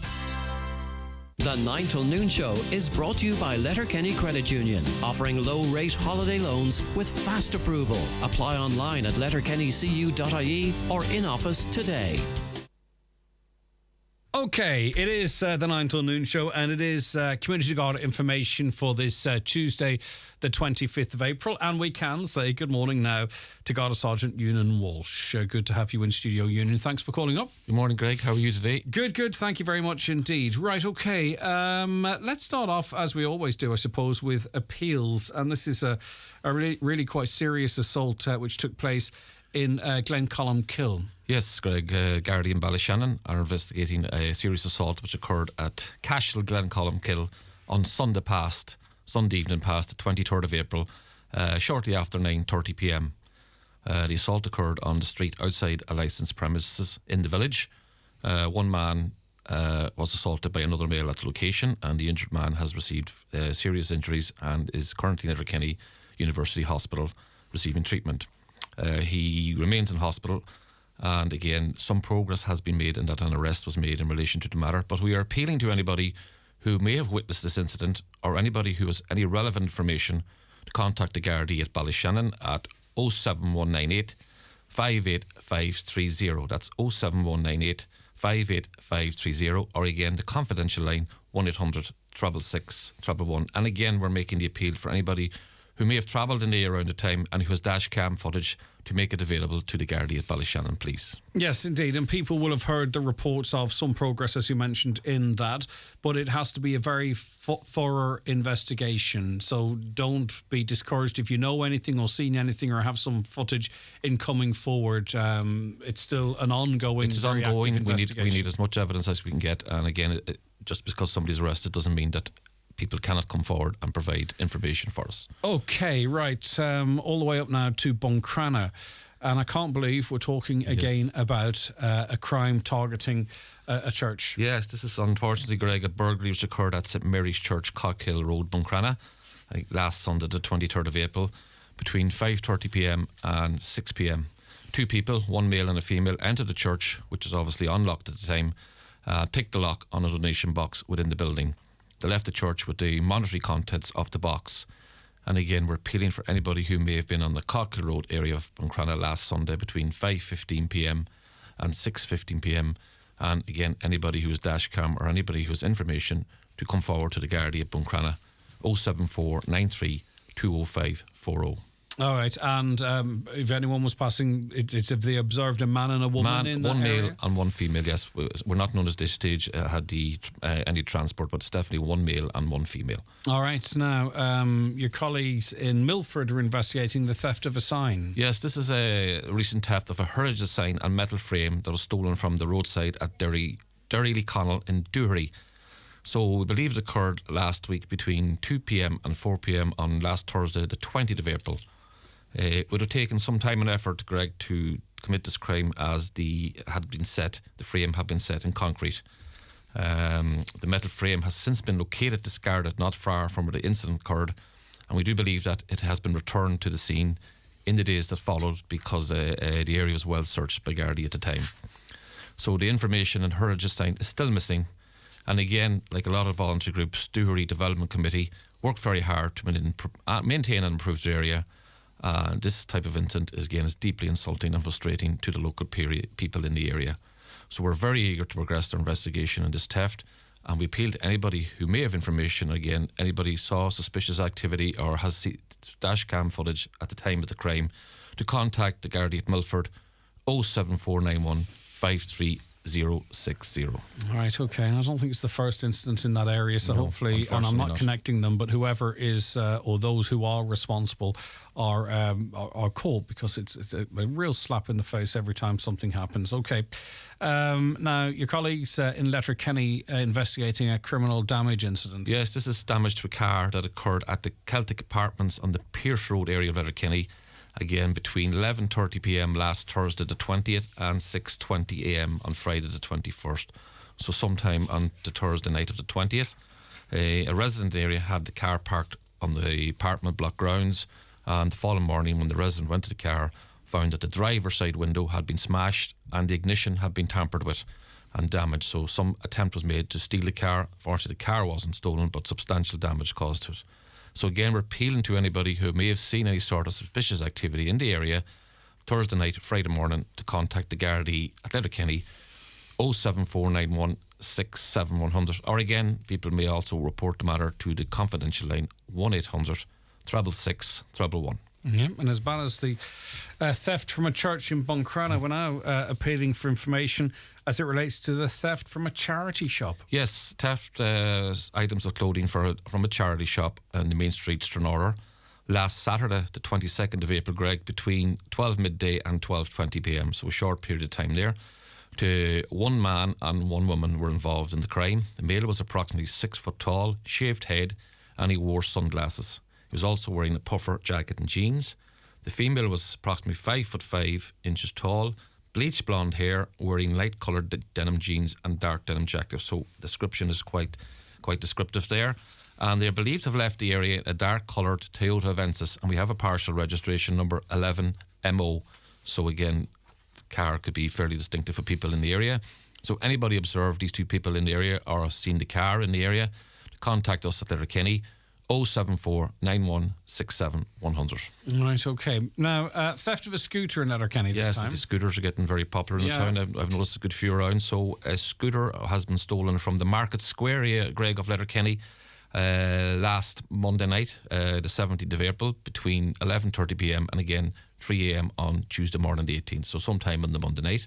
The scooter had been parked at a location near the Ulster Bank, and it was secured with a lock. Now, I don't have full details or description, etc. of the scooter at the minute. These are going to be made available, and we'll post them on our Facebook page. The lock was removed and a scooter was stolen.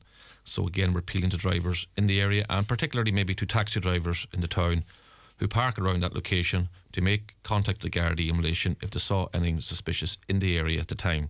And again, anybody who was passing at the time who was dashcam, to make it available to us. Again, to contact the Gardaí at Letterkenny 07491 67100. Now, witnesses being sought in relation to an RTC on the dual carriageway. Yeah, this again last Tuesday evening, Greg. Tuesday the 18th is what we call a hit and run road traffic collision, where one of the occupants of one of the cars left the scene. The collision occurred between a grey Vauxhall Corsa and a blue BMW. Both cars were travelling in the direction of Letterkenny at the time of the accident, and the driver and passenger of the blue BMW, a man and woman, did not remain at the scene. They left the scene on foot in the direction of Manor Cunningham roundabout. So again, we're appealing for road users in the area at the time last Tuesday evening around 9pm who may have saw a male and a female person on foot on the road to contact us at Letterkenny. And again, anybody passing with dashcam, to make it available to Gardaí Letterkenny 07491 67100, or again the confidential line 1800 666 111. Okay, right, we're heading into another bank holiday. It's the May bank holiday weekend, which is upcoming, and we know, Ewan, unfortunately, that serious injury and death can be inclined to happen more so over a long weekend, hence another appeal. Yes, it's the usual appeal, and again, bank holiday weekends, as you say, bring a higher volume of traffic onto the roads, and with this comes an increased risk of collisions, people drinking and driving, not wearing seatbelts, and obviously speeding. So we're asking road users to please use the roads responsibly. Unfortunately, up to today, 55 people have been killed on our roads, and it's up from last year and unfortunately the year before. So the message is simple: slow down, wear your seatbelt, do not drive while under influence of alcohol or drugs, and do not hold your mobile phone while driving. And again, if you're taking the appropriate risks at night time, just remember you may not be safe to drive in the morning, so don't risk it. And as always, we'll be out on the roads over the weekend. The road traffic boys will be out conducting high visibility checkpoints and speed checks. And again, we hope that everybody has a safe and enjoyable bank holiday weekend. Yeah, and there's more of us to share the road. I think a lot of cyclists, runners, pedestrians out there. Yes, as the weather gets better and evenings get longer, more and more people out walking, cycling, and the usual risks that are involved. So we're asking people to take the appropriate care. More agricultural activity, maybe the jet skis and boats are coming out and what have you. You know yourself. Yeah. So we just have to be careful. Okay, there's a big sporting event taking place too, isn't there? Yes, the 26th Northwest 10K takes place this next Monday, the bank holiday, a start time of 11am. So it's been changed from the Sunday. Traditionally, a Sunday 2pm start to the Monday due to the high number of people taking part. And also Sundays have become very busy in the town with vehicular traffic. And again, it's nearly as busy as Sunday now as a Saturday or Friday. So they've taken the appropriate step for the safety of people involved in the event and road users. There will be some traffic restrictions, some road closures in place. There will be a road closure from the station roundabout over to the Rosemount Lane junction there on the Pierce Road. Again, there will be rolling road closures along the Canal Road and Ballyrain Road, and Port Road inbound will be closed with traffic diverted over Ballyrain and along the Neath-Hill-Brainy Road. So again, we're asking people to take the necessary precautions at the time. And details of the road closures will be posted on our Facebook page today. And we're asking motorists to comply with Gardaí insured directions to ensure the safety of all the participants, and we wish every participant the best of luck in the event. Yep, and indeed, and as Ewan just mentioned there, you can go on to the God of Sugar Khan Facebook page where all those details are there, because if we go through them now, you just get lost in it. But suffice to say, there are going to be some disruptions. There are alternative routes, and check out their Facebook page for more details there. Right, okay, this coming Friday, is it? Yeah.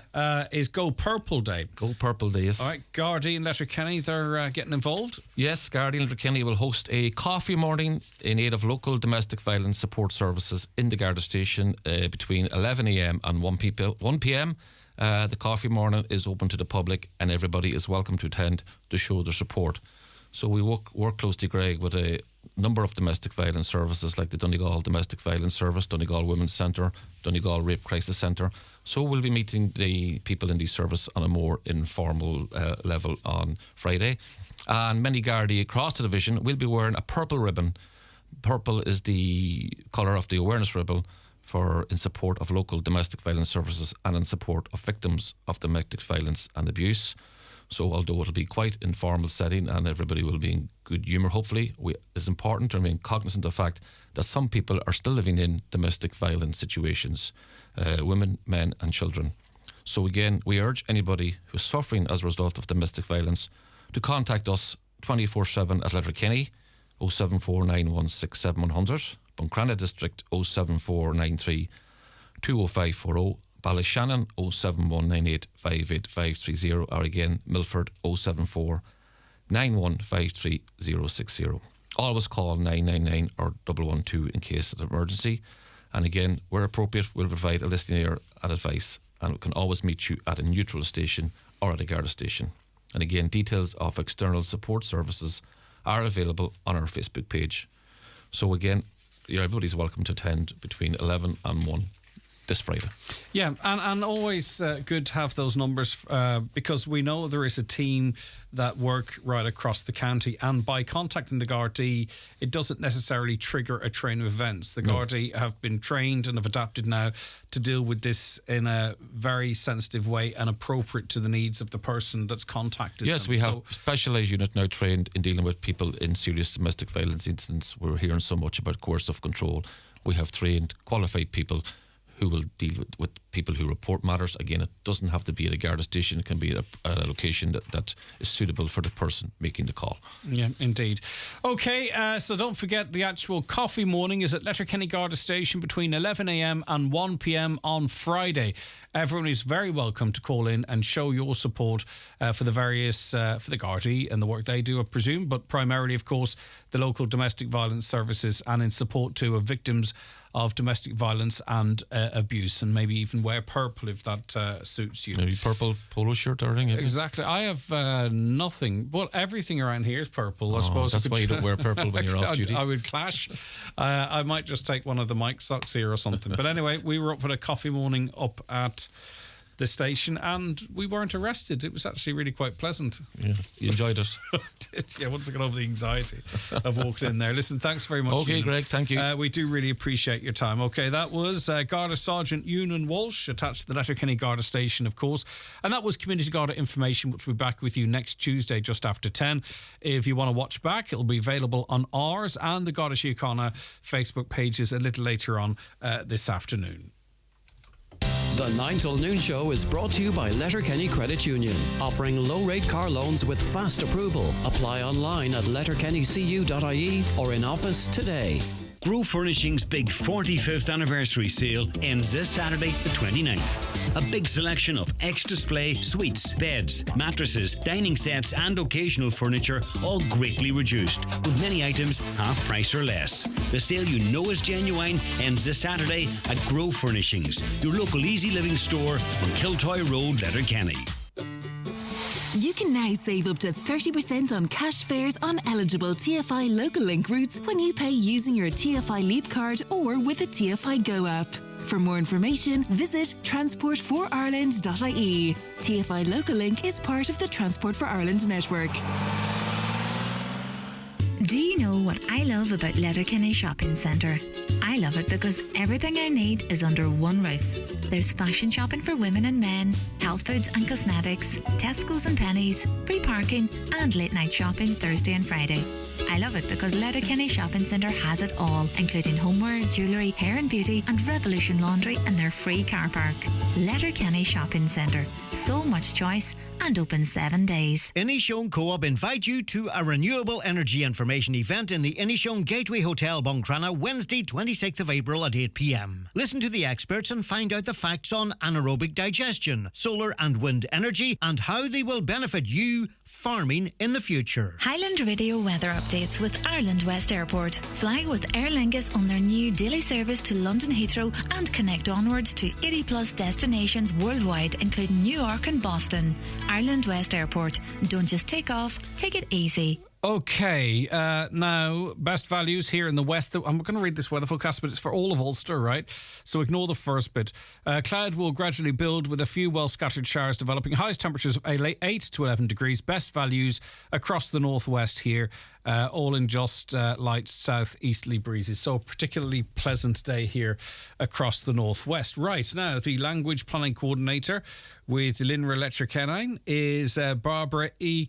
Hattle, who joins us on the programme now. Caroline confusing me and trying to help me, but here we are. Good to have you back on the show. How are you keeping? I'm very well, Greg. Good. It's all a learning. Every day's a learning day, isn't it? Exactly, okay. Right, New Irish Language Festival is going to be launched. Talk to us a little bit about it. Yes, we are launching a new festival for Letterkenny and Focal Bia, which is going to be running from the 5th to the 13th of May. And it really is a celebration of the wonderful richness and imagination and creativity of the Irish language, and we're hoping that people will get involved with that. Yeah.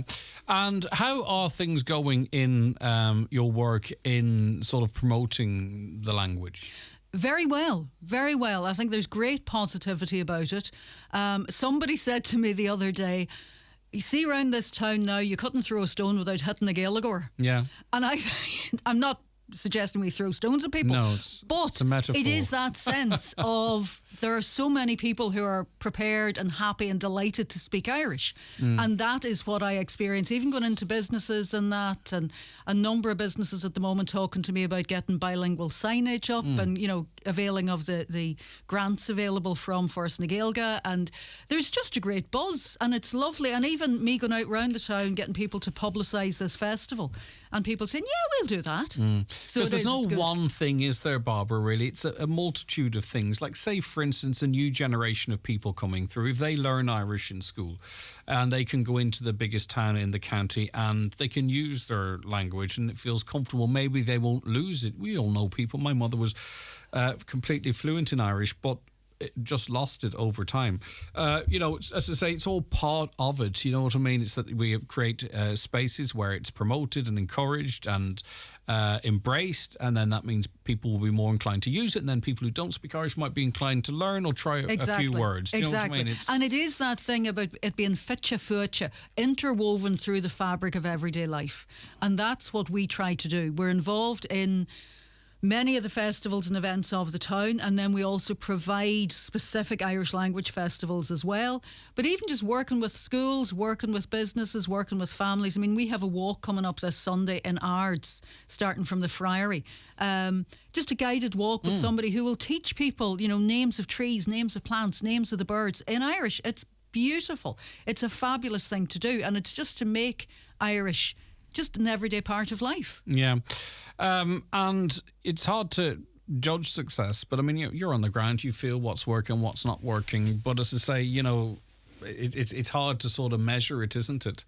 Or is it, perhaps? Sorry. Well, I go on the basis of what people will say to me. And when people come in saying, God, you know, there's a lot of Irish around, or I've heard a lot of Irish, or I walked into a cafe and people spoke to me in Irish, or that's what tells me that something is happening. It is that buzz. Yeah, and I think too businesses are getting it too, in that, you know, Letterkenny obviously doesn't want to fall behind in terms of tourism. It's still a destination, and particularly for overseas visitors, and I've made this point to you before, like if I was lucky enough to get away to, say, Spain or Portugal, for example, I want to feel their culture. You know, exactly. I appreciate if languages are in two signs, but I don't want to feel like I'm in Little Britain or Little Scotland or Little Ireland. You know what I mean? I want to feel like I am in their country, and I'm because that's what we remember. It's the culture, isn't it, and the people.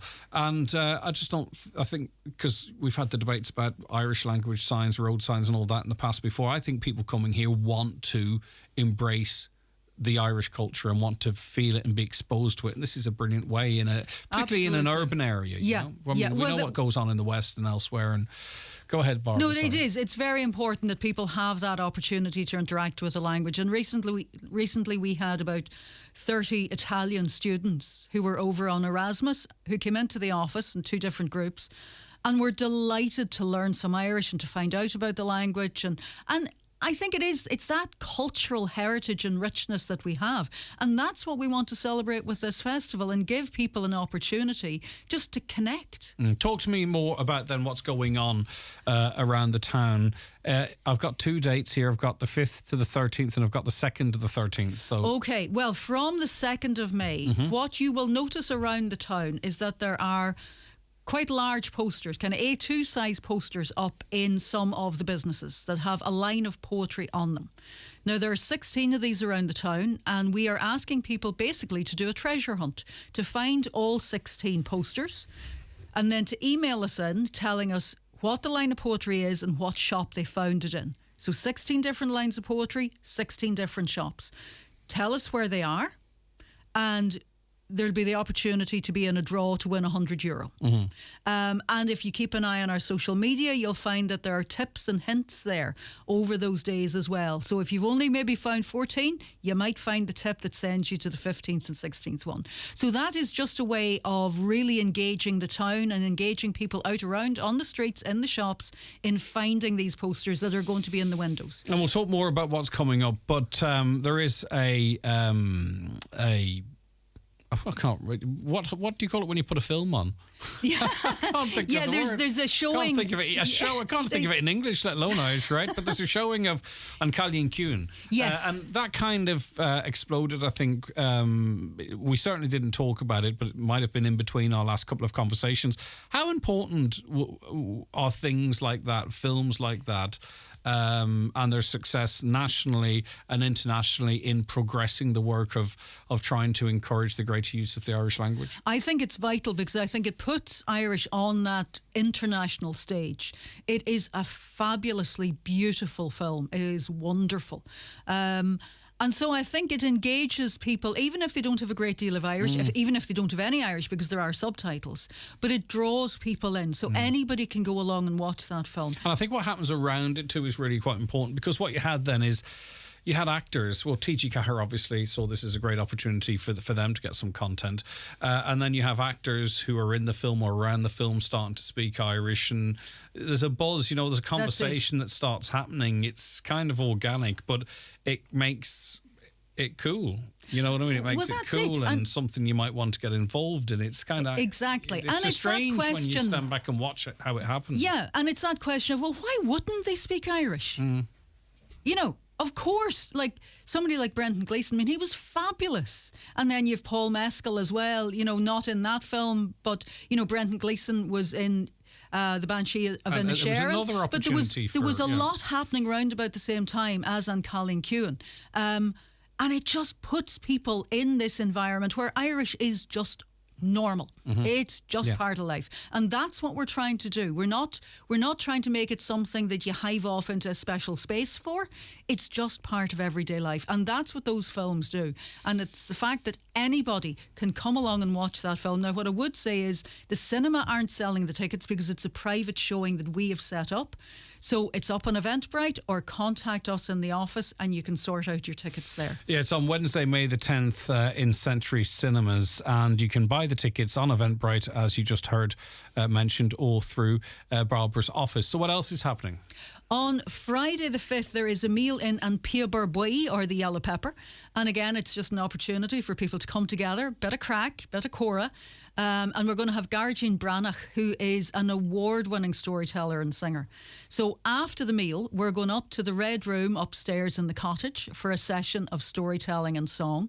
So even if you don't come along to the meal, come along to the cottage afterwards. Right, so as a person listening, right, They love the language, but they're embarrassed because they don't know any of it, right? They've forgotten it, or they skipped it in school, or whatever it might be. But they want to go in and absorb this. And I would say, will they have to speak Irish, or will they be encouraged to try a couple of words? Or how welcoming would this meal be at the Yellow Pepper, and then the events there afterwards, for someone who just wants to maybe absorb it, even if they can't necessarily communicate in the language? I think the best event there is the session in the cottage, because people won't be under any pressure to speak Irish, but they're putting themselves in an environment where they are surrounded with it. So it's probably a wee bit less pressure than maybe going to the meal if somebody starts a conversation in Irish. So we have a good mixture there. Again, on the Sunday, there's a Circle Cora, or a conversation circle, in the office. Now that's happening. There's a mass in Irish the first Sunday of the month, every month, in the cathedral. So we thought, right, well, we'll do a Circle Cora after that. Invite not just the people who are going to the mass, but anybody to come in, have a cup of tea. Whether you've only got a couple of focal or you're fluent, it doesn't matter. Come in, have a go. You know, now the writing workshop on the Saturday, you would need a good level of Irish for that. You'd need a fair degree of fluency to appeal for that. for everyone. Exactly. So we're trying to work across a spectrum. But then the following Saturday, the 13th, there's an event in the library. Downstairs in the library, we're doing Story Sack workshop. So it's to build up a bag of props and art and various resources around the story of Rita Agus and Dragon. So for that, you would need a fair bit of Irish, but you don't need to be fluent. The kids are doing Irish at school. Come along, have a go at that. As I say, and Colleen Kewen, whether you're fluent or you have no Irish, you can enjoy that film. It's absolutely fabulous. So there's a good range across the whole festival. Right, so how do people get more information? Because we're only trying to pick out some highlights, right? So people might want to plan what they want to do over the period of time. We'll get more information on the cinema tickets, for example. Yeah, so people can contact us. They can contact Pobal, so that's Pobal, at LionraLC, LionraLC.ie, or they can give me a ring at 086 075 1663. Call into us at the office, number 7 Castle Street, up there near the cathedral. They can also have a look on the website, which is LionraLC.ie. And there's a lot of information up around the town as well. You know, and we have flyers going out. So hopefully you'll be able to come fairly easily upon us. We're on Facebook, Twitter, Instagram. Leonra Litcher-Cannon. All right, brilliant stuff, Barbara. It's always lovely having you on the programme. Thanks for calling up. Thank you, All right, Gurmila. take care of yourself. Thank you so much. That's Barbara E. Hachel. Am I getting better? You're getting better. I'm learning all the time. Okay, Gurmahagat, she's language planning coordinator with Linra Letterkenny. Okay, so get involved in that and check out their socials if you want more details. 086 60 25,000, WhatsApp and text to that number, or give us a call on 07491 25,000. Our note today in the Irish Independent that former presidential candidate Peter Casey has announced plans to convert an office building into an apartment complex to house Ukrainian refugees in Donegal town. Mr. Casey had initially applied for planning permission for a 3-storey apartment block containing 12 apartments in Buncrana last November. Some objections were raised by locals who were concerned that there were inadequate parking spaces in the plans and that the development would be a high-risk safety issue for children in the area due to a significant increase in traffic volumes. Objectors also claimed the development would impact the quality of life in the area and reduce property values. The application was withdrawn on January 10th. However, Mr. Casey says he has now submitted a new planning application with a different design. He said he realised there was an urgent, much greater need to accommodate Ukrainians. If permission is granted, the new development will house up to 50 refugees. The plight of the Ukrainian people in their fight against aggression is heart-wrenching, he says, and I'm deeply moved by their struggle for freedom and justice, he said. I feel strongly that we need to stand up to Putin as if he's allowed to take off Ukraine, he will not stop at the Ukraine borders. This is Peter Casey, you might remember him. Of course, people know him, but He added, it's important to clarify that these refugees are not here illegally. They're fleeing a dire situation and seeking refuge. And he goes on and makes quite a number of statements there. So the initial planning application had the apartment complex as a separate building, but in the new submission it's attached to the already existing building. I don't know quite where this building is in Donegal Town. Someone down there listening with local knowledge will let us know. But you might remember that he's a millionaire who became a controversial figure during the residential campaign for comments he made about the travelling community, claiming they should not be recognised as an ethnic minority because they are basically people camping in someone else's land, which I'm sorry to repeat those if that upsets people. But anyway, so what do you think about that? He is looking to make 50 units of accommodation available for Ukrainians in Donegal Town. As I say, I'm not quite sure where it is, but someone listening down in that neck of the woods, as many of you do, will know. And I'm sure you'll text in 08660 25,000. Didn't see it coming, but there you are. A caller says, I'm at my wit's end. I'm the wrong side of 40. Worked since I was 16. I have little education. I don't get paid very well. I rent in the countryside because it's cheaper. I have a very old car, zero savings. My partner is on means-tested social welfare. It's like 80 odd euro. I can't get a mortgage. I can't get on the social housing ladder either. I would love a derelict house to try to fix it up. I'm handy. My rent has doubled over the last 3 years. I'm really, really struggling. I'd take on more work, but I have a weak heart. My partner's looking for work, but can't get any. She had work, but cheaper foreign nationals took that, and she's got no transport. I have a child. If a bill comes in at all, I panic like crazy. I collect every piece of wood I can find to try to keep us warm. I've never felt such a failure. This is just one Donegal man's story. There are many like me, one of the billions that are surplus. Can I get an old shack to call home? No, they say. So this is a person, if you could acquire a derelict property, they could do it up themselves, but they're trapped. They're trapped in the system that they're in. That being said, maybe retraining, I don't know. I'm not one to give advice. It's not my position and I'm not really comfortable to do so.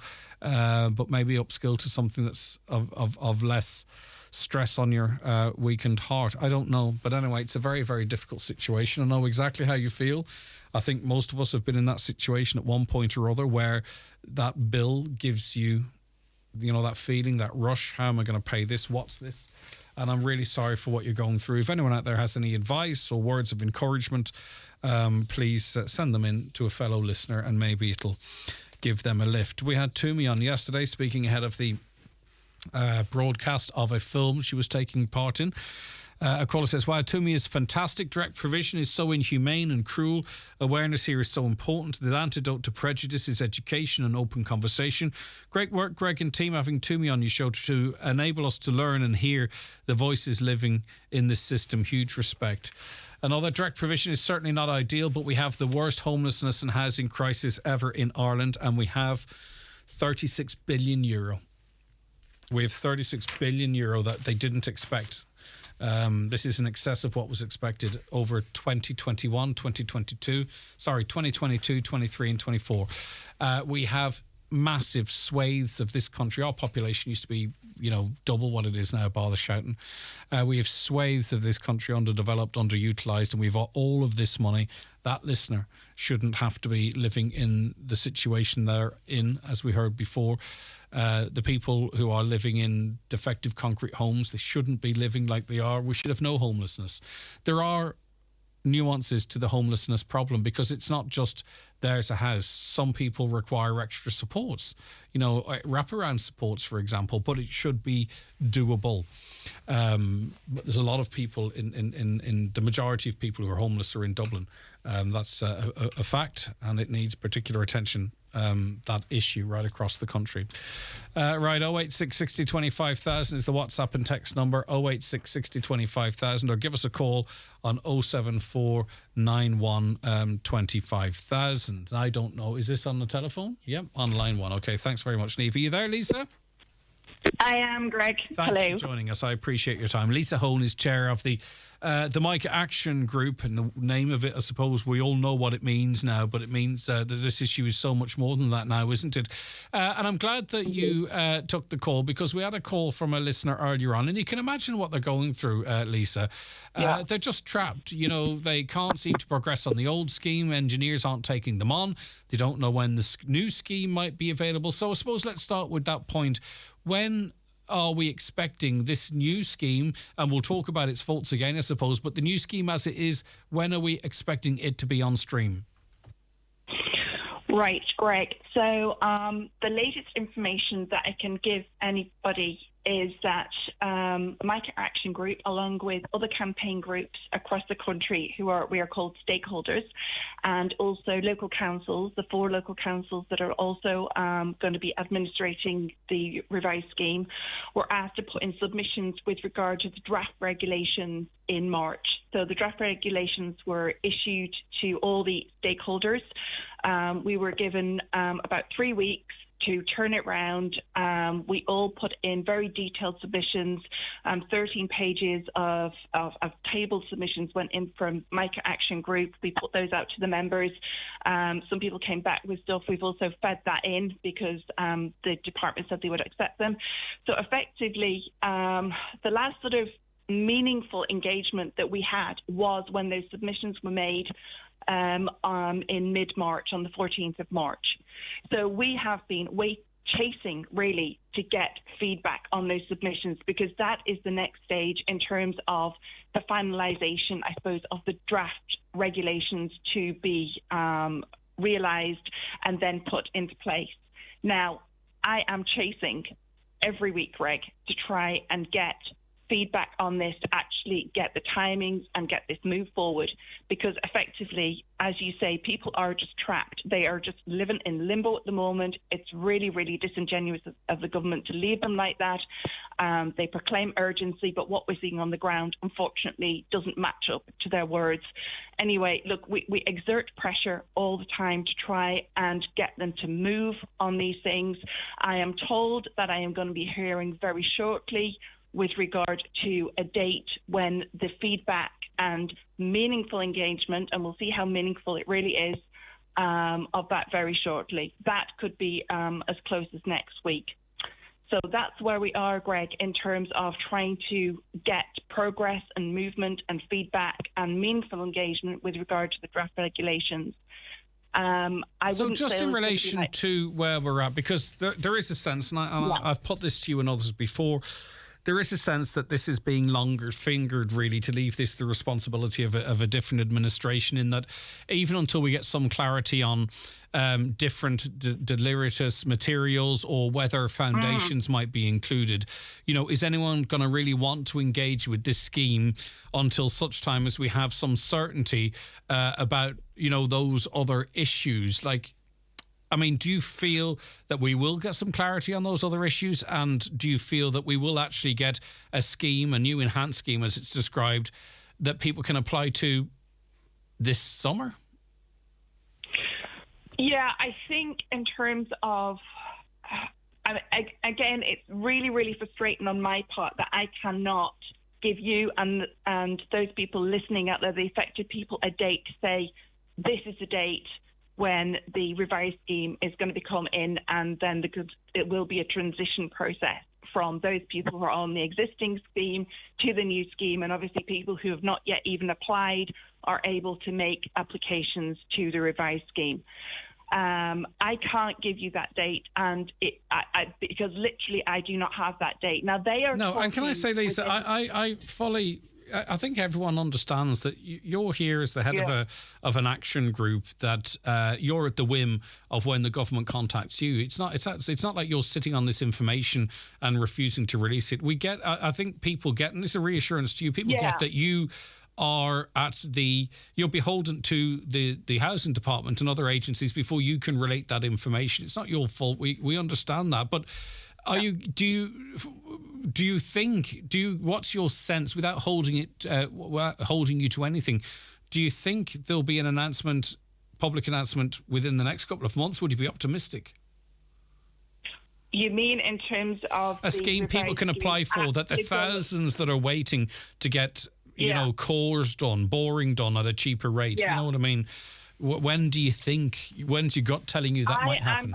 I am being advised. Now, again, I can't give you a specific date, but in terms of my chasing to just obviously try and get progress on these matters, I'm being advised that will be in the next number of weeks, and they're talking a short number of weeks. Right. Now, the only caveat there, Greg, I would say, is that I suppose I have an increasing sense of cynicism when it comes to government deadlines, because I have not been in this process for years and years like some people, but I've been in it long enough to see how things work.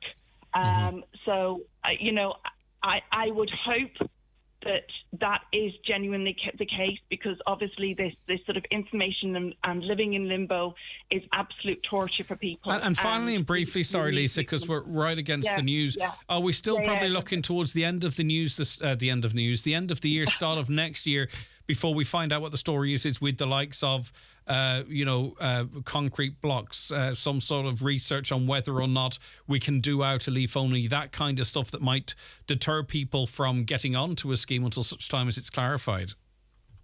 Unfortunately, despite every pressure with regard to the science, and obviously Paul Dunlop, Andreas Lehmann have provided some excellent material that supports the case that measures should be taken immediately.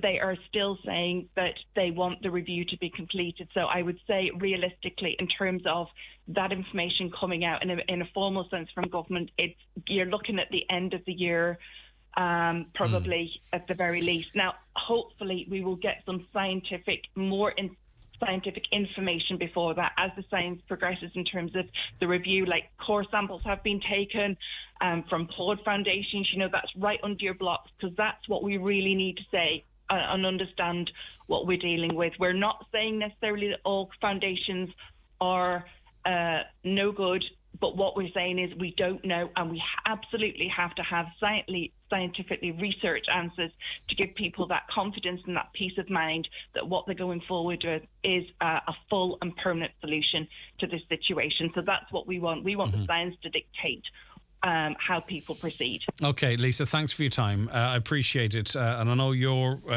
very hungry for information as well from the powers that be to pass on to us. So we appreciate your time. Okay, take care of yourself. Lisa Hone, who is chair of the Micro Action Group. The 9 till noon show is brought to you by Letterkenny Credit Union, with monster loans available up to €60,000 for all occasions. Visit letterkennycu.ie. Mr. Blue Sky, please tell us why. The Euro Millions jackpot is an estimated €110 million. Play responsibly in-store, in-app or at lottery.ie. The National Lottery.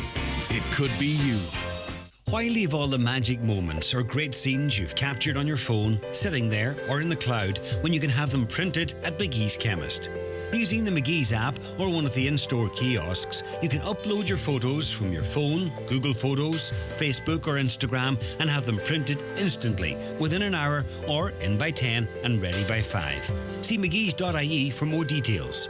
Hold your memories in your hand with McGee's Chemist, Letterkenny. I've been surfing all morning at FlemingLTD.com to find out about Fleming Doors, Fleming Steel and Fleming Coatings and their full range of products. So come surfing with me at FlemingLTD.com.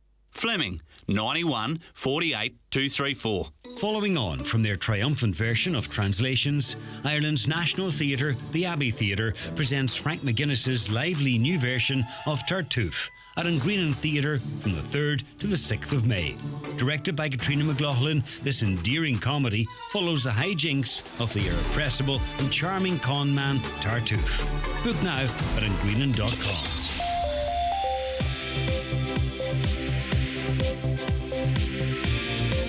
With all the stories that matter across the Northwest, it's Greg Hughes on the 9 to Noon show on Highland Radio. And we have another hour to keep you informed and entertained. Stay right where you are, but at a minute past 11, let's get a news update now from Michaela Clark. Thanks, Greg. Good morning. HICWA has found that immediate improvements are required at Letterkenny University Hospital to address clinical governance and medical staffing levels in the emergency department. Inspections were carried out at the hospital in November and December of last year, during which the ED was noted to be overcrowded. Construction of the Greencastle breakwater is set to resume. It's been confirmed today that Marine Minister Charlie McConlogue has approved the foreshore lease for the project. Investigations are continuing into a hit and run on the dual carriageway outside Letterkenny on Tuesday last. At around 9 p.m, a grey Vauxhall Corsa and blue BMW, both travelling in the direction of Letterkenny, crashed in the Trimmer area.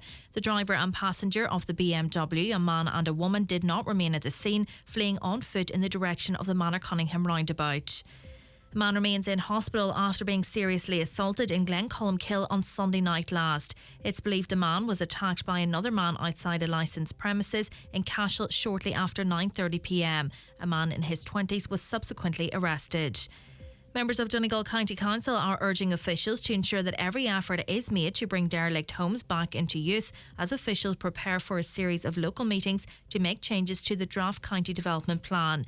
Addressing members during a special meeting this week, the Council's Director of Planning, Liam Ward, said staff and processes are being put in place to tackle dereliction in the county, but acknowledged that up to now things have moved very slowly. Meanwhile, Sinn Féin's housing spokesperson says he's not convinced the government's new building plan will increase the number of affordable homes available to rent or buy. The Cabinet is currently discussing a €1 billion plan to expand vacant property grants to include empty homes built before 2007. A sum of money has been stolen from a church in Buncrana. Between 5:30 and 6 o'clock on Sunday evening last, a man and a woman entered St Mary's Church in Cockhill and picked the lock of the donation box before making off with its contents. Elsewhere, Gardaí are seeking to identify a man and a woman who stole a number of items of clothing from a charity shop in Stranorlar on Saturday afternoon. The pair are believed to have fled in a dark-coloured Toyota Avensis with a parcel registration of 11MO. And the theft of a heritage sign in Duherry has been described as deeply insulting and frustrating to local people in the area. Gardaí are continuing to appeal for information following the theft of the sign worth around €600, which is believed to have occurred on Thursday last. Those are the latest headlines. We'll be back with an update at 12 noon. Michaela, thank you very much.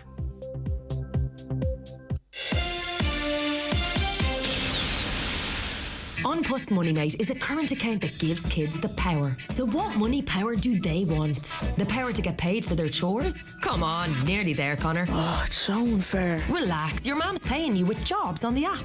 Or to be a super saver with the savings jars. Hold on, can I have the power to keep an eye on all of this? You can, with the current account for kids that's just €2 per month, plus your first 3 months free. Search On Post MoneyMate or get the On Post Money app. T's and C's apply. See onpostmoney.com/moneymate. Available for children aged 7 to 15 and a half years. Transaction fees apply. After 3 months, a monthly fee applies. On Post is authorised by the Minister for Finance to provide payment services and is regulated by the Central Bank of Ireland in the provision of such services. OK, you're very welcome back to the 9 till noon show here on Highland Radio. It's great to have you on board and hopefully you'll stick with us now for the next hour. Right, OK, we're joined on the programme by John Tuffy, who's Head of Programme Healthcare Services with HICWA. Good morning to you, John. Thank you very much for joining us. Morning, Greg. Right, OK. Today, details were published of inspection reports on monitoring in public acute hospitals, published today by your organisation, the Health Information and Quality Authority. So talk to us about the inspections at Letterkenny University Hospital and when they took place, and then maybe we'll move on to the findings. Sure. So today we published 3 inspection reports on our monitoring programme in acute hospitals, and we carried out between November and December 2022 inspections at Letterkenny University Hospital, Naas General Hospital and Midland Regional Hospital, Mullingar. And what were the findings as it relates to Letterkenny University Hospital? So specifically in relation to Letterkenny, we conducted the inspection on the 16th and 17th of November, and we found the hospital to be substantially compliant in 3 national standards, partially compliant with 6, and non-compliant in 4 standards that we assessed over the 2 days of inspection. So on inspection, we visited the emergency department and we visited ward areas within the service. What we found overall was the hospital was meeting some of its performance parameters, so the key metrics is determining how patients are moving through the service. There was meeting some of the HC parameters and was calm and controlled on the first day of inspection. On the second day, attendance were increased, and there was overcrowding in the emergency department on the second day of inspection. Furthermore, we found that immediate improvements were needed in relation to clinical governance and oversight of certain cohorts of patients attending the emergency department, specifically in the respiratory receiving unit within the emergency department. And could you tell us what that means in layman's terms, John, if you don't mind? So as we assess, as part of our inspection, we look at the processes that are in place for meeting patients on the door, how quickly they're assessed, and how quickly they move through the service. We also speak with patients on the day of inspection, and we get a view from them as to the care they're experiencing on the day. So I suppose in summary, we found certainly on the first day that patients were being seen reasonably quickly compared to other services. That we saw that patients were again being received reasonably quickly through the medical element, but there were 50 patients in the emergency department on the day. And of that, 14 patients were waiting for beds.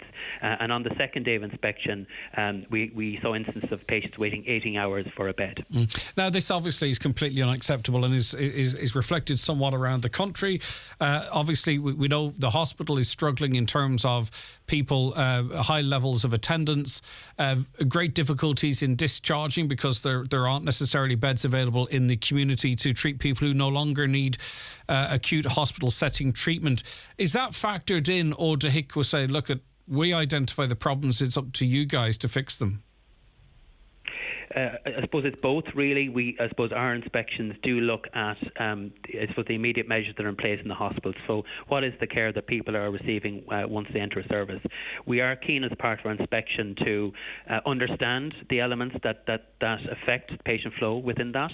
And in December 2022, we published a report that essentially outlines the elements that we believe is key factors in the overcrowding that we're seeing in a lot of emergency departments around the country. And some of those elements, as you said, are outside of the direct control of the hospital. They are increased capacity in the community, increased capacity within the hospital, so more beds for them to be able to cater for increased attendance, and also workforce elements as well. That services are having increased difficulty in maintaining their workforce and increasing in line with the increased demands of the service.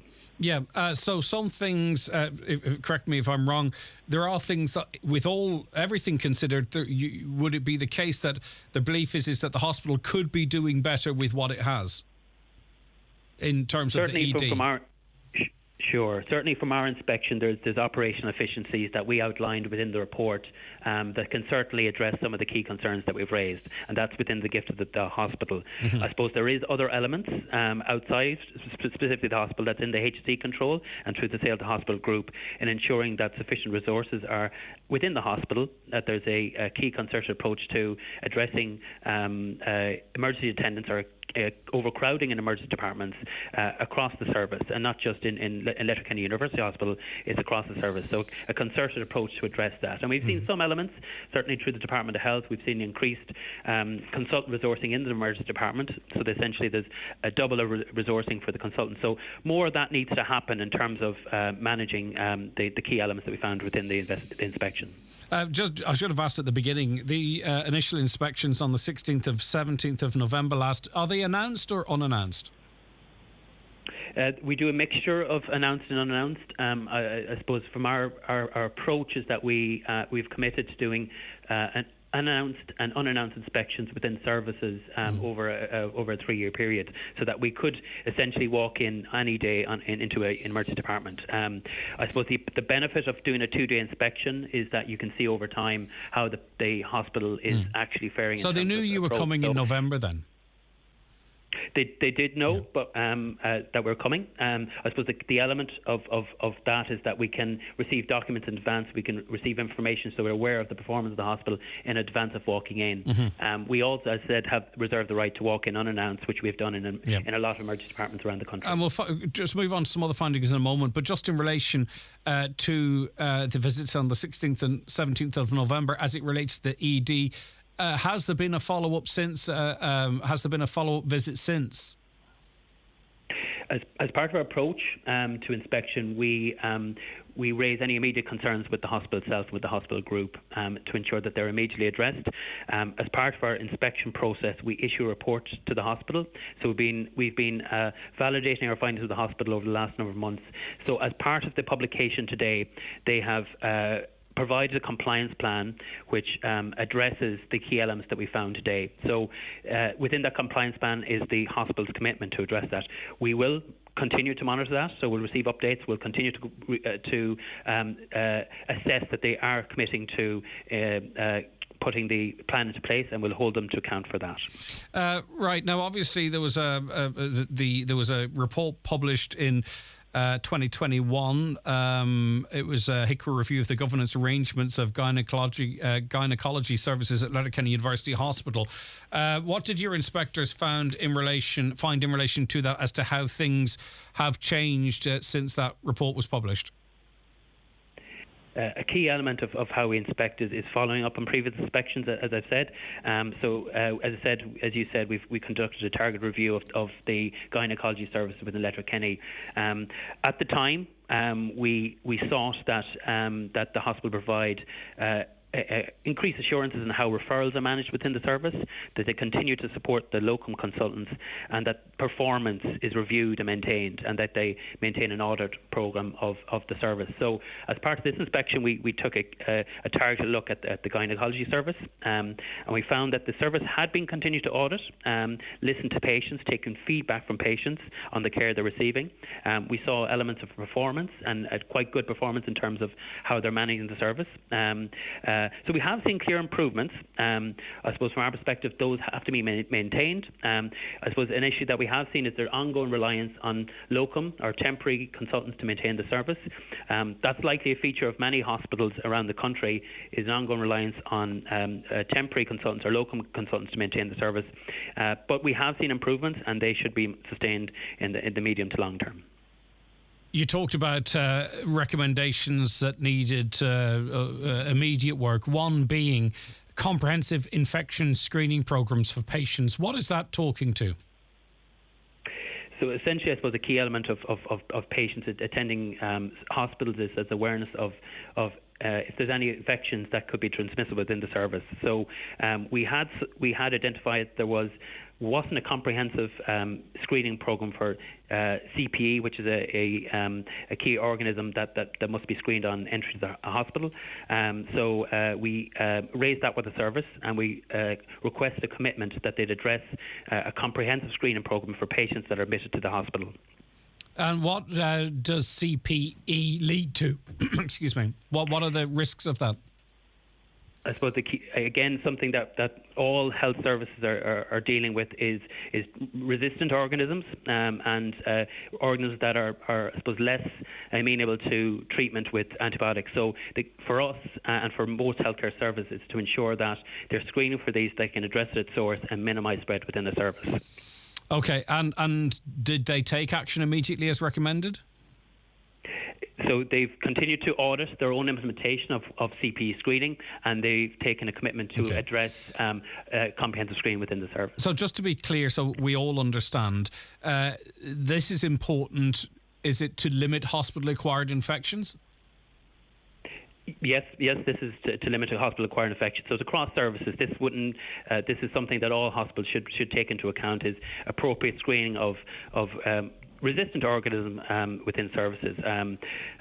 So yeah, it's something that should be addressed across all services. And finally, as it relates to how patients are managed on arrival or within the emergency department, have we already touched on that, or were there specific immediate recommendations during these visits in November?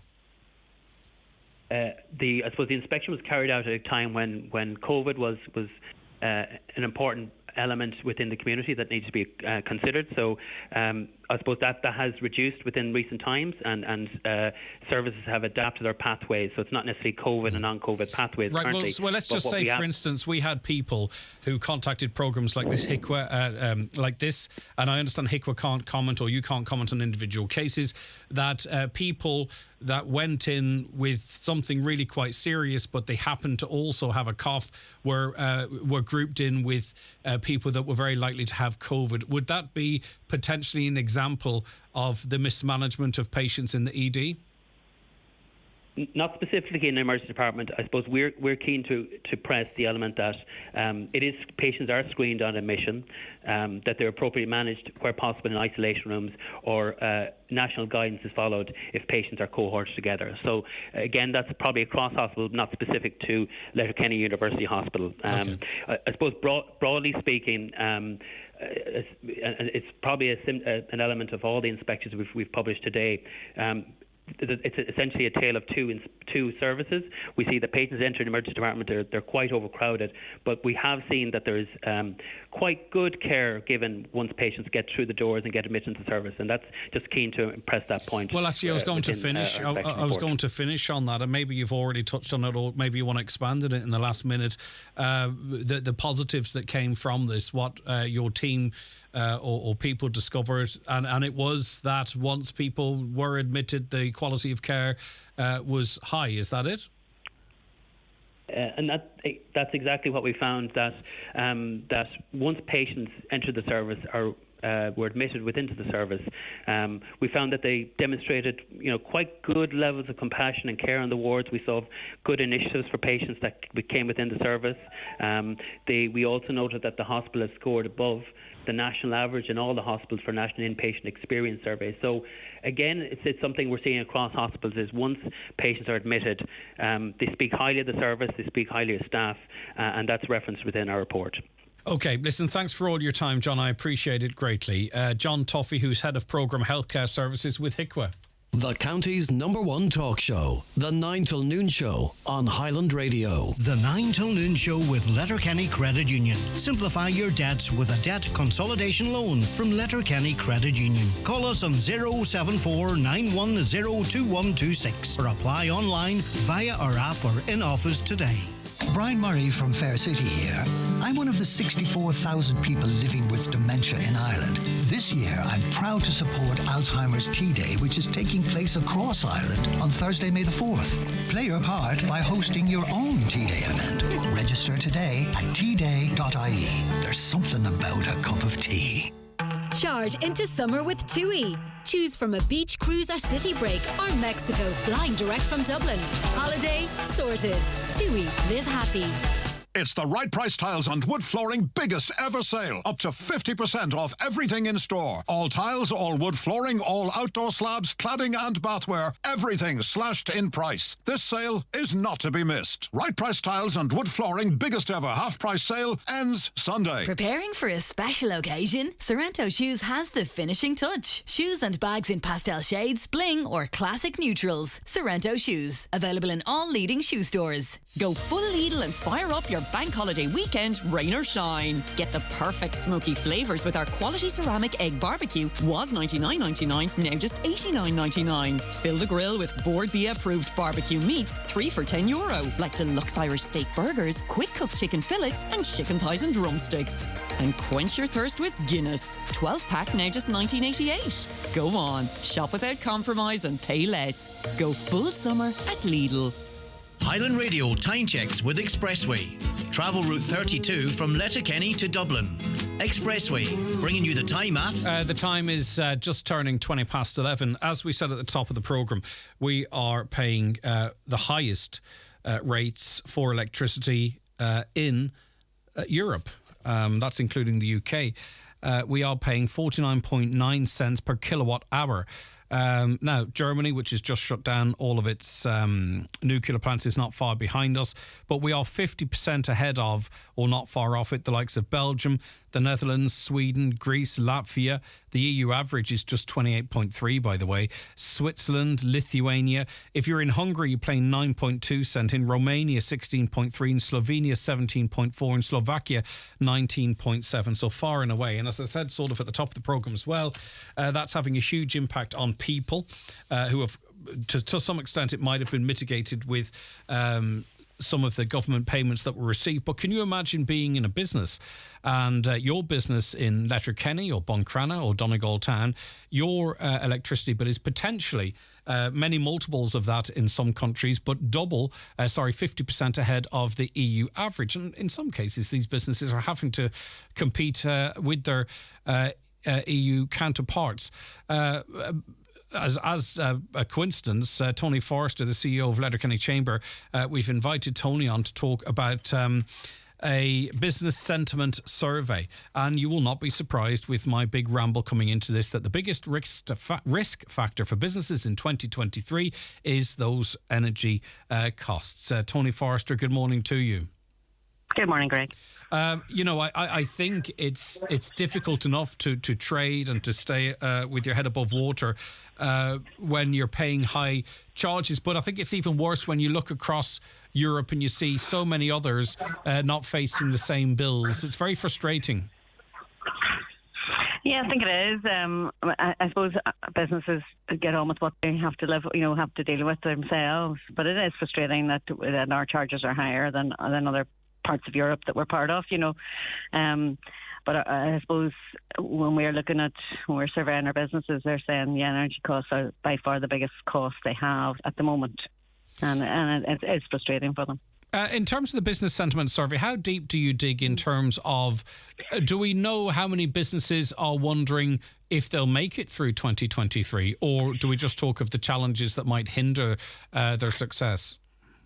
Yeah, we kind of talk about the challenges, Greg. Nobody's going to answer in a survey. I don't think I'll be here in 6 months or anything like that. That isn't really the spirit of it. So we just ask them what the challenges are and what they see as the challenges going forward, and that's really important. We did have a question around, where they see the risks in the next 6 months, and last year they were kind of talking about recessions and stuff. This year it's cost, and it's increasing costs, and how that's going to work out for their businesses in the next year, really. Yeah, billions of euro remain warehoused. Business tax. Was that a cause for concern, or did that crop up at all? Not really, no. I mean, a lot of the questions we've been asking are about your day-to-day, your turnover. What the pressures are on your business. Can you employ people, and what way are you working now? Is there hybrid working? Is there flexible working? That kind of thing. Yeah, I get you. And can you get staff? So they're the kind of it doesn't go as deep as that. Partly because there are other agencies who do that, but also businesses wanted a quick survey that they could do in 10 minutes. And what we'll be doing is mapping these against each other as the year goes on to see if there's any differences. In terms of turnover, 78% of businesses believe that their turnover will be equal to what they might expect, or even better than expected. There is some encouragement there. There is. I mean, I always say when I look at these surveys, there's always some people who will come back with, sorry, Tony, just before, I better just clarify, because I don't want to mislead. I don't want to drag you into misquote. I misquoted. Sorry, it was 78% in 2022 believe turnover was to be close to expected or better than expected. In 2023, there is actually a slight drop. It's around about just shy of 50% believe turnover will be stable, remain the same. Or actually go back the way. So there is some worry out there then. So for this year, Now I have to say we were quite surprised at the 2022. Look back, if you know what I mean, because we weren't sure. Everybody predicted that it was going to be a very, very tough last quarter. And it actually turned out from our survey that it wasn't as bad as we expected. The domestic market held up pretty well. But yes, going forward, people have definitely pulled back their predictions. 29% predict stable, maybe remain the same, 24% reduction of less than 25%. So they are concerned. I suppose what we have looked at over the years is that businesses have to be concerned. They have to look at what their pressures are, and hopefully that they can work through those pressures. The cost pressures at the moment are very tough. We all know that because we all have expenses ourselves, so we know that just paying for our ordinary bills has got much more expensive. Yeah, in terms of recruiting and retainment, it's kind of a double whammy in that 11.4% of businesses surveyed said the availability of housing is having an impact on their recruitment, but also in terms of maintaining, I suppose, your workforce. 33% of those surveyed hired new staff, 23% have increased opportunity, but labour costs remain a challenge for 40% of respondents. Second, maybe to the energy costs burden? Yes. I think what we've discovered, what we see here is it's harder to get people. We're nearly at full employment in Ireland, so it's hard to get people. They're demanding more, obviously, because their costs are going up. So, I'm as an employee, my costs are going up, so I want to demand more when I go into the market. But also the market at the moment is an employee's market. If you can work, as we all know, you can probably work for a larger company and base yourself here at home in Donegal. So the pressures are all there. And then there's been an increase in the minimum, I won't say the minimum wage, but there's been changes in sick pay and legislation as well. So that brings another, I'd say, pressure onto businesses. But I think actually what retaining staff is really key to people at the moment, and also just getting new people is difficult. There's other opportunities there. So we have to make our workplaces much more attractive. We have to make sure everybody gets the right benefits, and I think that's a challenge for businesses as well. And when you look at the figures, it kind of all goes back to the input costs, particularly in terms of power, energy, because if there was a significant fall in that regard, which would reflect what's happening on the international markets, well, then obviously the other pressures in terms of paying your staff and even perhaps sentiment, that changes everything to some extent. So the sooner we see a reduction, the actual reductions being passed on to businesses or some other more workable system for the government to employ, because the systems currently have the TBESS scheme. Anyone I talk to, they find it they have to hire someone almost to apply for it. And by the time the numbers come in, it's hardly worth it to them. So if we did see either some measures or the international markets actually being reflected in the cost we pay, it would perhaps increase, as I say, positivity, but also make it easier to pay your staff. I think that's it. If some of your other costs were coming down, or you could see the future of them coming down, yes, that makes all the other costs easier to deal with, and hopefully, staff can be retained much more easily.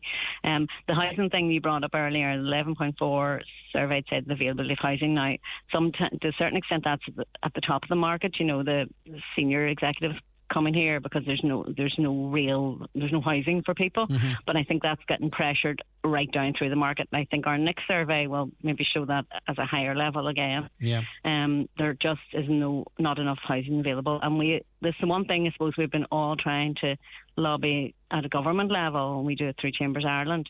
Housing crisis needs to be dealt with. We have an extra layer of it here, but because of MICA, but on a general terms, all our chambers around the country are talking about housing. Yeah, Galway released their report. Galway released their report this week, and it was top of the list, I think, almost. And I suppose too, businesses and customers are going to have to get used to the fact that there's going to be a certain level of permanent inflation built into this whole crisis. Even if inflation comes back down to the levels that the government are predicting, things are just going to be more expensive going forward. It looks like it, unfortunately. I haven't really seen costs like this in very many years, but it looks like inflation's going to stay slightly higher. Interest rates are going to be higher than they have been for a very, very long time. It was all deflated for quite a while. I think we are going to have to deal with increased costs over the next few years. And having said that, we started this conversation, that businesses want to be in business, so they will do everything they can. And what we might be seeing, I think, is some businesses larger ones maybe looking at how they can make their energy costs lower by, green technologies, by recycling, and I've forgotten what the term is there, but green energy, decarbonisation, kind of thing. Is it? Is that? Thank you. Yeah, okay. Something Tony, like that. I'm not clever. It's written in front of me. I just can't. I can't take the credit for it.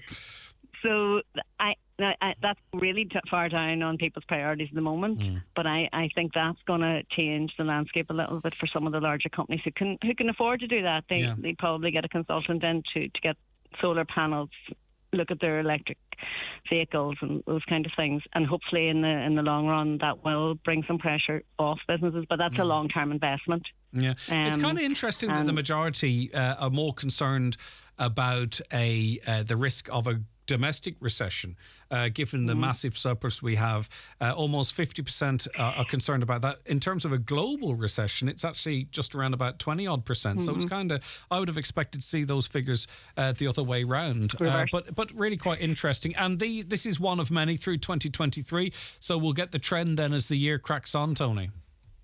Yes, you will. So we'll be doing another one, I think, around May, June, and then another one towards the end of the year. And this is sort of the first. We did a few last year, but this is the first year we're going to really try and map each of these questions and and see what changes are happening over the year. I will just say our businesses have got through so much in the last number of years. It's a word I use a lot, but they are resilient, and it's amazing what they get through. I think the domestic recession is just, I don't quite know where that's coming from. Because I don't think Ireland I don't get the sense that Ireland is going to experience that. I think, and just thinking on my feet here, is the public react very quickly, in that you might remember when there was fears that, that we were going to go into recession, people stopped spending very, very quickly. Yes. And then when it kind of felt like, well, things might be okay, the public started spending again very, very quickly. And I think it's just really about the sentiment amongst the public that their businesses are feeling. And I get that, but hopefully we're in a steady enough space to try, because the worst thing that happens in a recession, it happened the last recession, even those with money stopped spending it for fear of rainy days and what have you. So maybe that's where it's coming from. I think that's why we were not shocked exactly in the Christmas domestic markets, that it actually, there was a lot of money out there and there was a lot of money spent, and businesses did much better than they thought they were going to in the domestic market. So yes, I think there's a lot of we have to be careful of having a conversation that kind of brings us into stopping. The media have a big role to play in that, because unfortunately there seems to be a thing that fear sells, right? It's and whether it's social media or the old media, whatever way you want to describe it, whomever is trying to make it seems to try and use fear as the catalyst to win people over. And I think that culture needs to change, because it has a terrible impact on business and people more generally. We try and avoid it here as much as possible. All right, Tony, lovely to chat to you. Thanks so very much indeed. Greg, and you. Tony Forrester, who's the CEO of Letterkenny Chamber. Watch the show live now on YouTube, Facebook and at highlandradio.com. The 9 till noon show is brought to you by Letterkenny Credit Union. Digital loans now available. Apply online or via our app today and get your loan transferred directly to your current account. Get the moss problems in your lawn sorted with Mobacter, the natural product to remove moss from your lawn. Apply Mobacter now and forget. No raking necessary. And Mobacter will not stain your patio areas. Mobacter is the only moss remover approved by the Royal Horticultural Society. Mobacter Lawn Fertiliser for beautiful green, moss-free lawns from local co-ops and garden stores. Check out mobacter.ie for all Viano products or find us on Facebook. Callahan's Gala and Go Burt, your one-stop family shop. With over 50 years of experience, we pride ourselves in providing a top-class customer experience. Keen fuel prices, convenience shop, hot deli, hardware. And Frosty's famous special recipe ice cream. Family-run, helpful staff and service with a smile. Sure, it's all go at Callahan's. Are you looking for a way to invest for your long-term goals but think you can't afford to? John F. Lowery Financial Services can help. Did you know that you can invest in stock markets and other growth assets with as little as €100 per month? There are many great benefits to saving apart from the obvious. It makes you feel good, reduces worry, prepares you for emergencies, teaches self-discipline and gives you choice. These benefits all make for a healthier, more stress-free environment. So why wait? Start your investment journey today by visiting jfl.ie. John F. Lowery & Associates Limited, trading as John F. Lowery Financial Services, is regulated by the Central Bank of Ireland. Investments can go down as well as up. Past performance is not a reliable guide to future performance. Our next guest on the programme is author and creator of the new Move Right programme, an associate professor in the School of Inclusive and Special Education at Dublin City University, namely Dr. Sinead Macaulay-Lamb. A very good morning to you. Thank you so much for joining us. It's good to have you on the show. Morning, Greg. Thanks so much for having me on. Right, okay. So you are trying to change how we teach handwriting in primary schools. Is handwriting not a thing of the past now? I was writing something down yesterday and I went back 2 or 3 minutes later to check my notes, which I couldn't read. It was just a mess on the page. I've got completely out of the habit of writing because I never seem to have to do so. I'm just using a swipe keyboard all the time. So that's me. But do you believe, the ability to handwrite is and it will have an importance going forward and we should maintain it? Yeah, absolutely. I think it's a great question to start with. It was a question that I was asked several times over the course of when I was completing my doctoral research in this area. And, I got challenged on that quite a lot. What's the point in doing a PhD in this area? Handwriting is going to pass, it's defunct. But so, yes, I would say from my own experience and research would say that handwriting is absolutely a really important developmental skill for children to master, particularly in the early years. Number one, handwriting remains the dominant form of graphic communication across schools. So 30 to 60% of the school day at primary level is still taken up with written tasks. And that's despite, a huge and positive move towards kind of active learning, concrete materials, playful learning. But still, in order for children to be able to access the curriculum, handwriting is absolutely necessary. Mm-hmm. As well as that, research would say that as a developmental skill, handwriting contributes to early literacy language skills in the early years as well. Contributes to spelling or language written tasks as well. So it is an important developmental skill as well.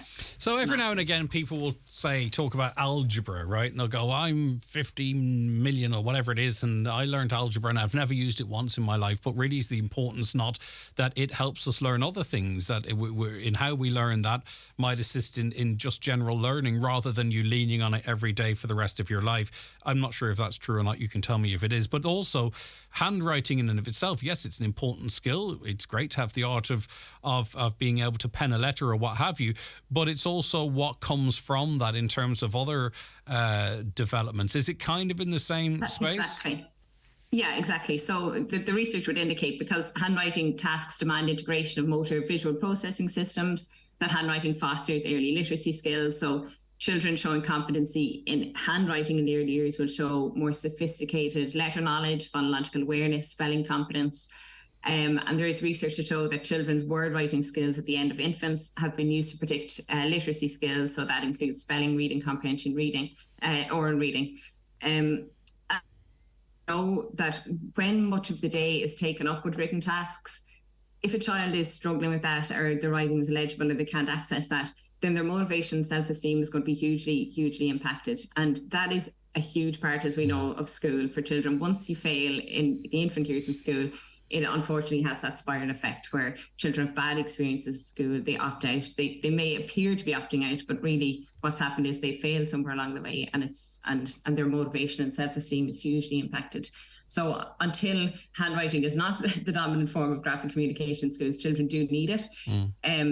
But as well as that, as you mentioned there, it's still a really important functional skill in society as well. So I would be saying, yes, I think there is a place for technology, and, you know, people will challenge that all the time. Well, we have iPads, we have laptops, we can get assistive technology. And there absolutely is a place for that in the classroom. There will be children and there will be older learners that will need assistive technology. But again, the research would say, let's not jump to that straight away. Well, do we have to be careful here and not allow ourselves to be led by children? In other words, that we might sort of choose the path of least resistance. As you say, you know, I mean, if I were a teacher and I could sort of skip all that handwriting stuff and go straight to a pad, life would be much more difficult. Or a parent sitting at the kitchen table, whereby if you could avoid sort of having to sit over them as they go through their slow handwriting and it's driving you up the wall because it's taking forever to write a word. Do you get where I'm just trying to sort of give some... We have to be careful that we, you know, don't put ourselves here and don't choose the path of least resistance to make life a little bit more handy for ourselves, that we have to put the children first and what's best for them. Yeah, and I would say that, you know, in my experience, and as I said, the research would indicate that as a developmental skill, the teaching of handwriting as a skill in conjunction and in with balance, with balancing assistive technology as well. And we have to remember every learner is completely different. You know, children, no learner is the same. So what works for one child will not work for another child. It has to be based on the child's individual needs as well. And we should always begin with the child's individual needs and go from there. And that the whole, I suppose, idea of the program, the Move Right program, really was to look at where children are developmentally. And that's how it began for me, because the children that were coming into my class, I was teaching for 11 years in a junior boys' school here in Dublin, a DESH school. And the children were coming into school and appeared to me not to be ready developmentally to begin handwriting skills. So in working then and speaking and my experience with lots of occupational therapists throughout my journey in the school, it became apparent to me actually that, well, hang on, this is a developmental skill. So despite the child's age coming into infants, it's where they are individually on that developmental journey.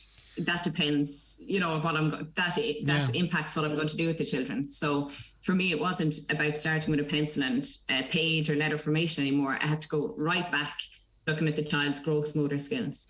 Right. So looking at how the child, their whole body was developed before we could even get to the hand or the handwriting bit. Yeah, so I've got two books from you here, Move Right Visual Skills Practice book here, and also the teacher's manual, which I think would be brilliant for parents as well, but I suppose parents are teachers as well. Now, a lot of the stuff is every page I look at, it makes perfect sense. You know, a half a car is drawn, attempt to draw the other half of the car, pick out star shapes when other shapes exist there, or rectangular shapes. And I suppose in doing so, you're talking about the words and the shape, and there's learning there as well. This is fantastic and a brilliant resource, but is some of this actually absent in schools currently in the early years? Because if it is, it would be a terrible shame. So what I tried to do with the program really was pull together what is already there, but to pull it together in a handwriting program, because the gross motor piece, the program consists of kind of three main domains in terms of motor development. So we've gross motor, fine motor, and visual perceptual skills. So typically we look at gross motor skills to do with PE or physical education, and we think about gross motor for sport or for health. I certainly, well, I shouldn't say we, but certainly the teachers that were involved in the study also would have said that they didn't look at gross motor development as having a direct impact on children's emergent handwriting skills. Those are separate. So it's not to say that we don't have gross motor development. We do. It's in the PE curriculum. We have a very good PE curriculum. It's there. But it's now pulling it into this kind of context of how do we use it for handwriting? And it's the same with the visual motor skills that you mentioned there. Some of those visual motor skills maybe already, we might see them actually in maths books talking about space and shape and patterns, visual and sequential memory. But again, do we make that link to how those skills impact on children's ability to copy letters, to form letter shapes? So it was really about bringing those motor components together in a way that was focused on the handwriting piece and enabling children and ourselves to see handwriting not just as a written task, but as this whole body activity that involves the gross motor skills, the eyes looking, visual motor skills, and the fine motor skills, which was typically the bit as teachers and parents were good at. We know it's to do with the hands. So we are giving children Play-Doh and jigsaws, and we're giving them lots of nice, Lego, stickle bricks, all that kind of stuff to help build the hands and the muscle. But actually there's steps before that.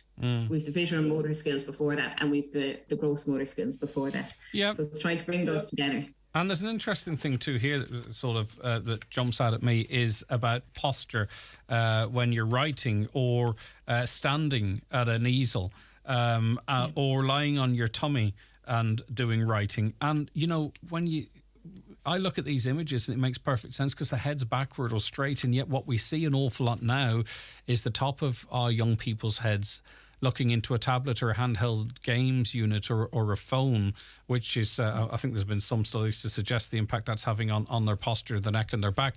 It seems it's hard to believe that we're having to look at it in a book because we actually have moved so far away from some of this stuff, unknowns to us, between a couple of generations. Yeah, it's very foundational stuff. And again, the stuff about the posture came to light for me. I was teaching a first class at the time, and I had a child who was struggling with his handwriting, and an occupational therapist came in to observe him. He was slouched over his table all the time, and I was saying to him, sit up, sit up, sit up, sit up, as we do. And the occupational therapist said, well, he actually can't sit up. He doesn't have the core strength, the postural stability to sit up. So that's not just going to happen by you saying sit up. You have to develop that. And until he has that developed, then he can do his writing lying on his tummy or standing up, which is more appropriate developmentally for him at this stage, rather than sitting in a chair. And again, the research would say that for children with poor postural stability or core strength, the effort and energy that they're expending on actually sitting is being used up, so they can't attend to the written task. So again, he may have appeared to me to be opting out of his written task. Oh, I can't do it, I'm too tired. And you're thinking, he needs to be more motivated and all the rest. But actually, he was spending so much energy on just sitting that he was wrecked from that. So you're not just going to catch these skills. They have to be explicitly taught, and we have to put time into developing them. Listen, parenting, caregiving is difficult. It's tough. It's tough if you're new to it. It's tough if you've done it before and new to it again, because everything has changed. And sometimes we just need our hands held a little bit to know what we're doing is the right thing, constructive, and it's explained to us how doing one thing one way benefits the child, and then that makes us feel good, doesn't it? Because we feel like we're doing the right thing, and is that what you're trying to help parents and teachers with these books? Absolutely, yeah. I would, sometimes when you're doing a piece of research like a PhD, you're in this kind of isolation where you're thinking, what is the point in this? Is this going to have any impact? But I'm so delighted to think that, this program has come from that research, and that it will be helpful to parents, to early years educators, to teachers in infant classes, to parents of children maybe who have difficulties that you may or may not need a diagnosis. It may be a developmental delay. You may just need a little bit of extra help or a scaffold or a framework around this. I think this ties nicely into, I think, an increased understanding and emphasis on your first year of school is, the day you walk into the early learning, and not the day necessarily that you walk into baby infants.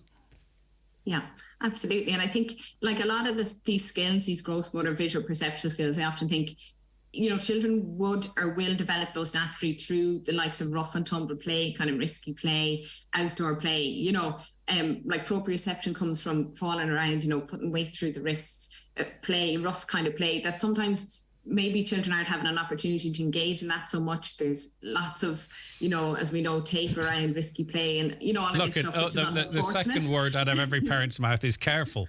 Careful. Yes. Careful. Yeah, be careful. Get away from that. Careful. Get that careful. Yeah, I get you. And the same as teachers, we want to keep children safe, but it's about, okay, how do we develop these gross motor skills in a safe way? And hopefully, there's very little equipment needed. These are body weight, no more than the kind of trend in gyms has gone towards body weight kind of exercise. You can do it with very little. Yeah. It's about how we move our bodies and a new awareness of how we move our bodies. Okay. The Move Right program's published by Just Rewards Publication in County Donegal, which is a nice local connection here.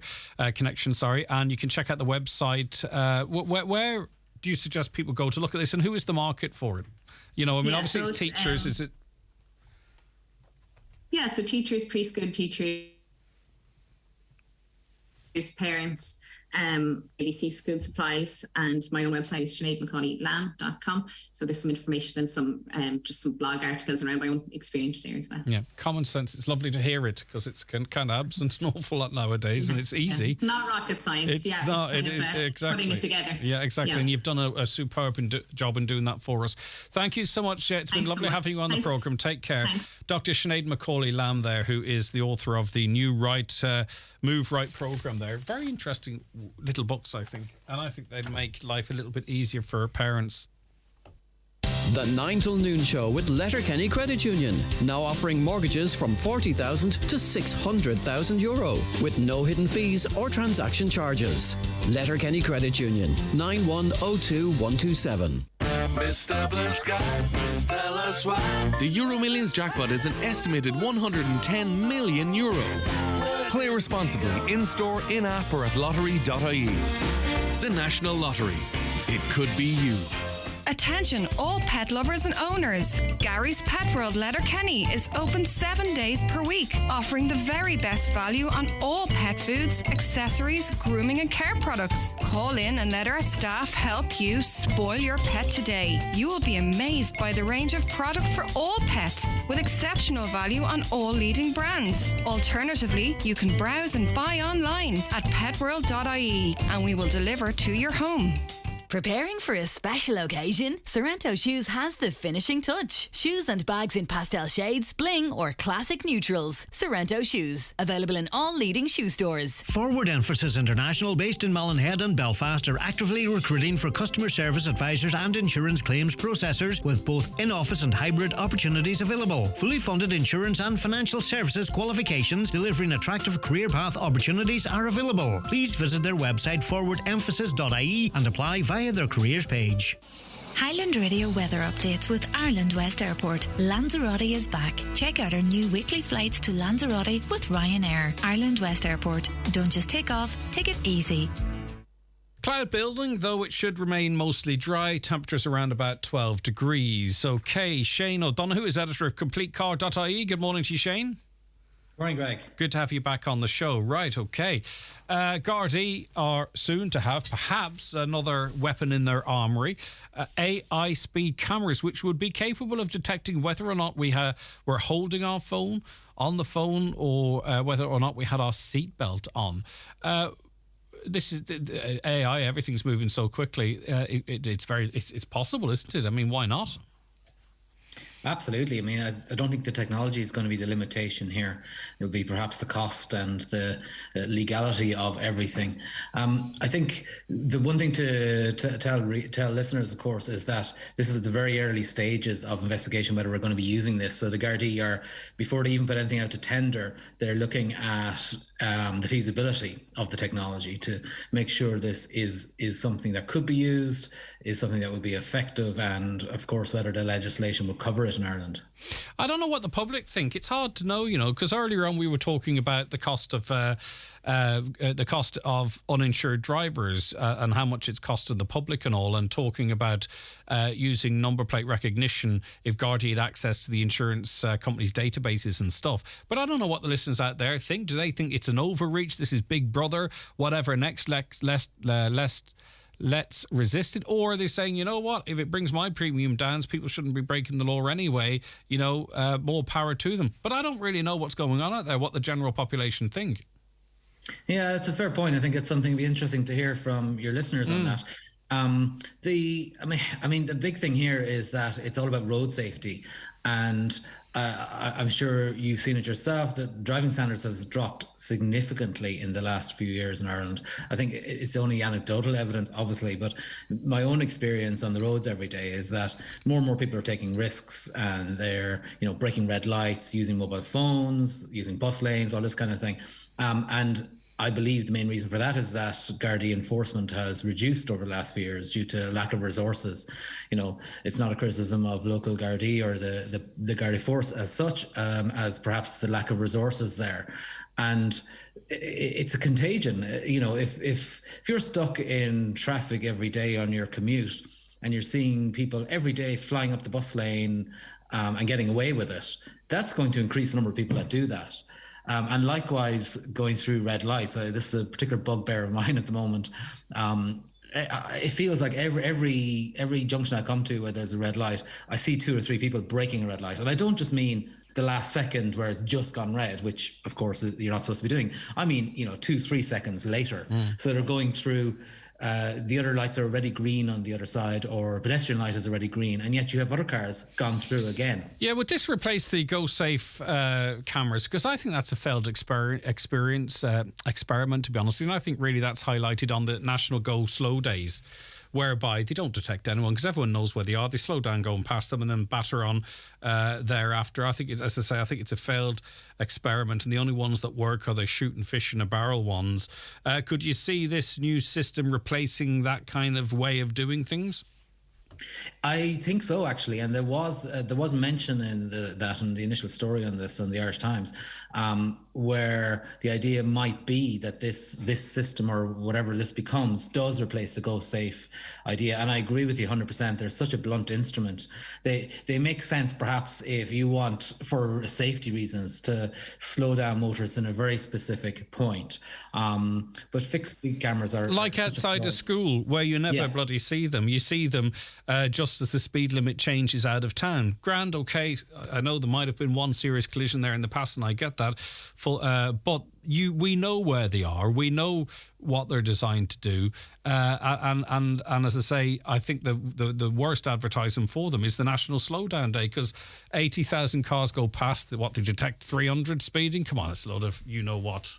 Yeah, and it's absolute nonsense. They don't work from that perspective. And I agree with you on their positioning as well. I mean, what is the point of having them visible on a motorway where there's almost no collisions, and motorways are the safest roads we have, and yet you have people flying past schools at 60 kilometers an hour, which doesn't sound like a lot, but when you're a 5-year-old walking along next to your parents walking to school, a car flying past you on the road, a meter away at that speed is significant, and it's a very dangerous situation. Yeah, I'd love to see more enforcement there, and not to mention the fellow or the lady in the back finishing off their PhD.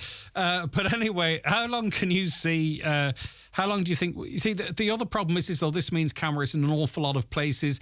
This means cameras that will check our speed between, not just like the Port Tunnel, but check our speed between, say, for instance, Ballybofey and Letterkenny. It could determine that if we arrived there too quick, we must have broken the speed limit along the way. It starts getting very, I don't know, Big Brother-ish too. So I don't know which way I want it to go, to be honest with you, in the last minute, Shane. Yeah, I think there would definitely be privacy concerns about this. Anything using more cameras, there's going to be outcry about that. It isn't yet clear whether it's going to be doing speed averaging. I think the biggest thing is that the AI is going to spot whether you're using a mobile phone, spot whether you have your seatbelts on. And that seems to be the focus at the moment of using AI. And that's interesting. It'll still be checked by a human. That's also worth pointing out. But I don't know. I'm all for something that will improve enforcement on our roads. All right, listen, lovely to have you on the show again, Shane. Take care of yourself. Have a lovely day. Shane O'Donoghue, editor of CompleteCar.ie. Check out their website there. 086 60 25,000. Any texts you want to get into us, we can pick them up for tomorrow. That's where we have to leave it today, though. Thanks to Niamh, who assisted Caroline Orr, who researches and produces this show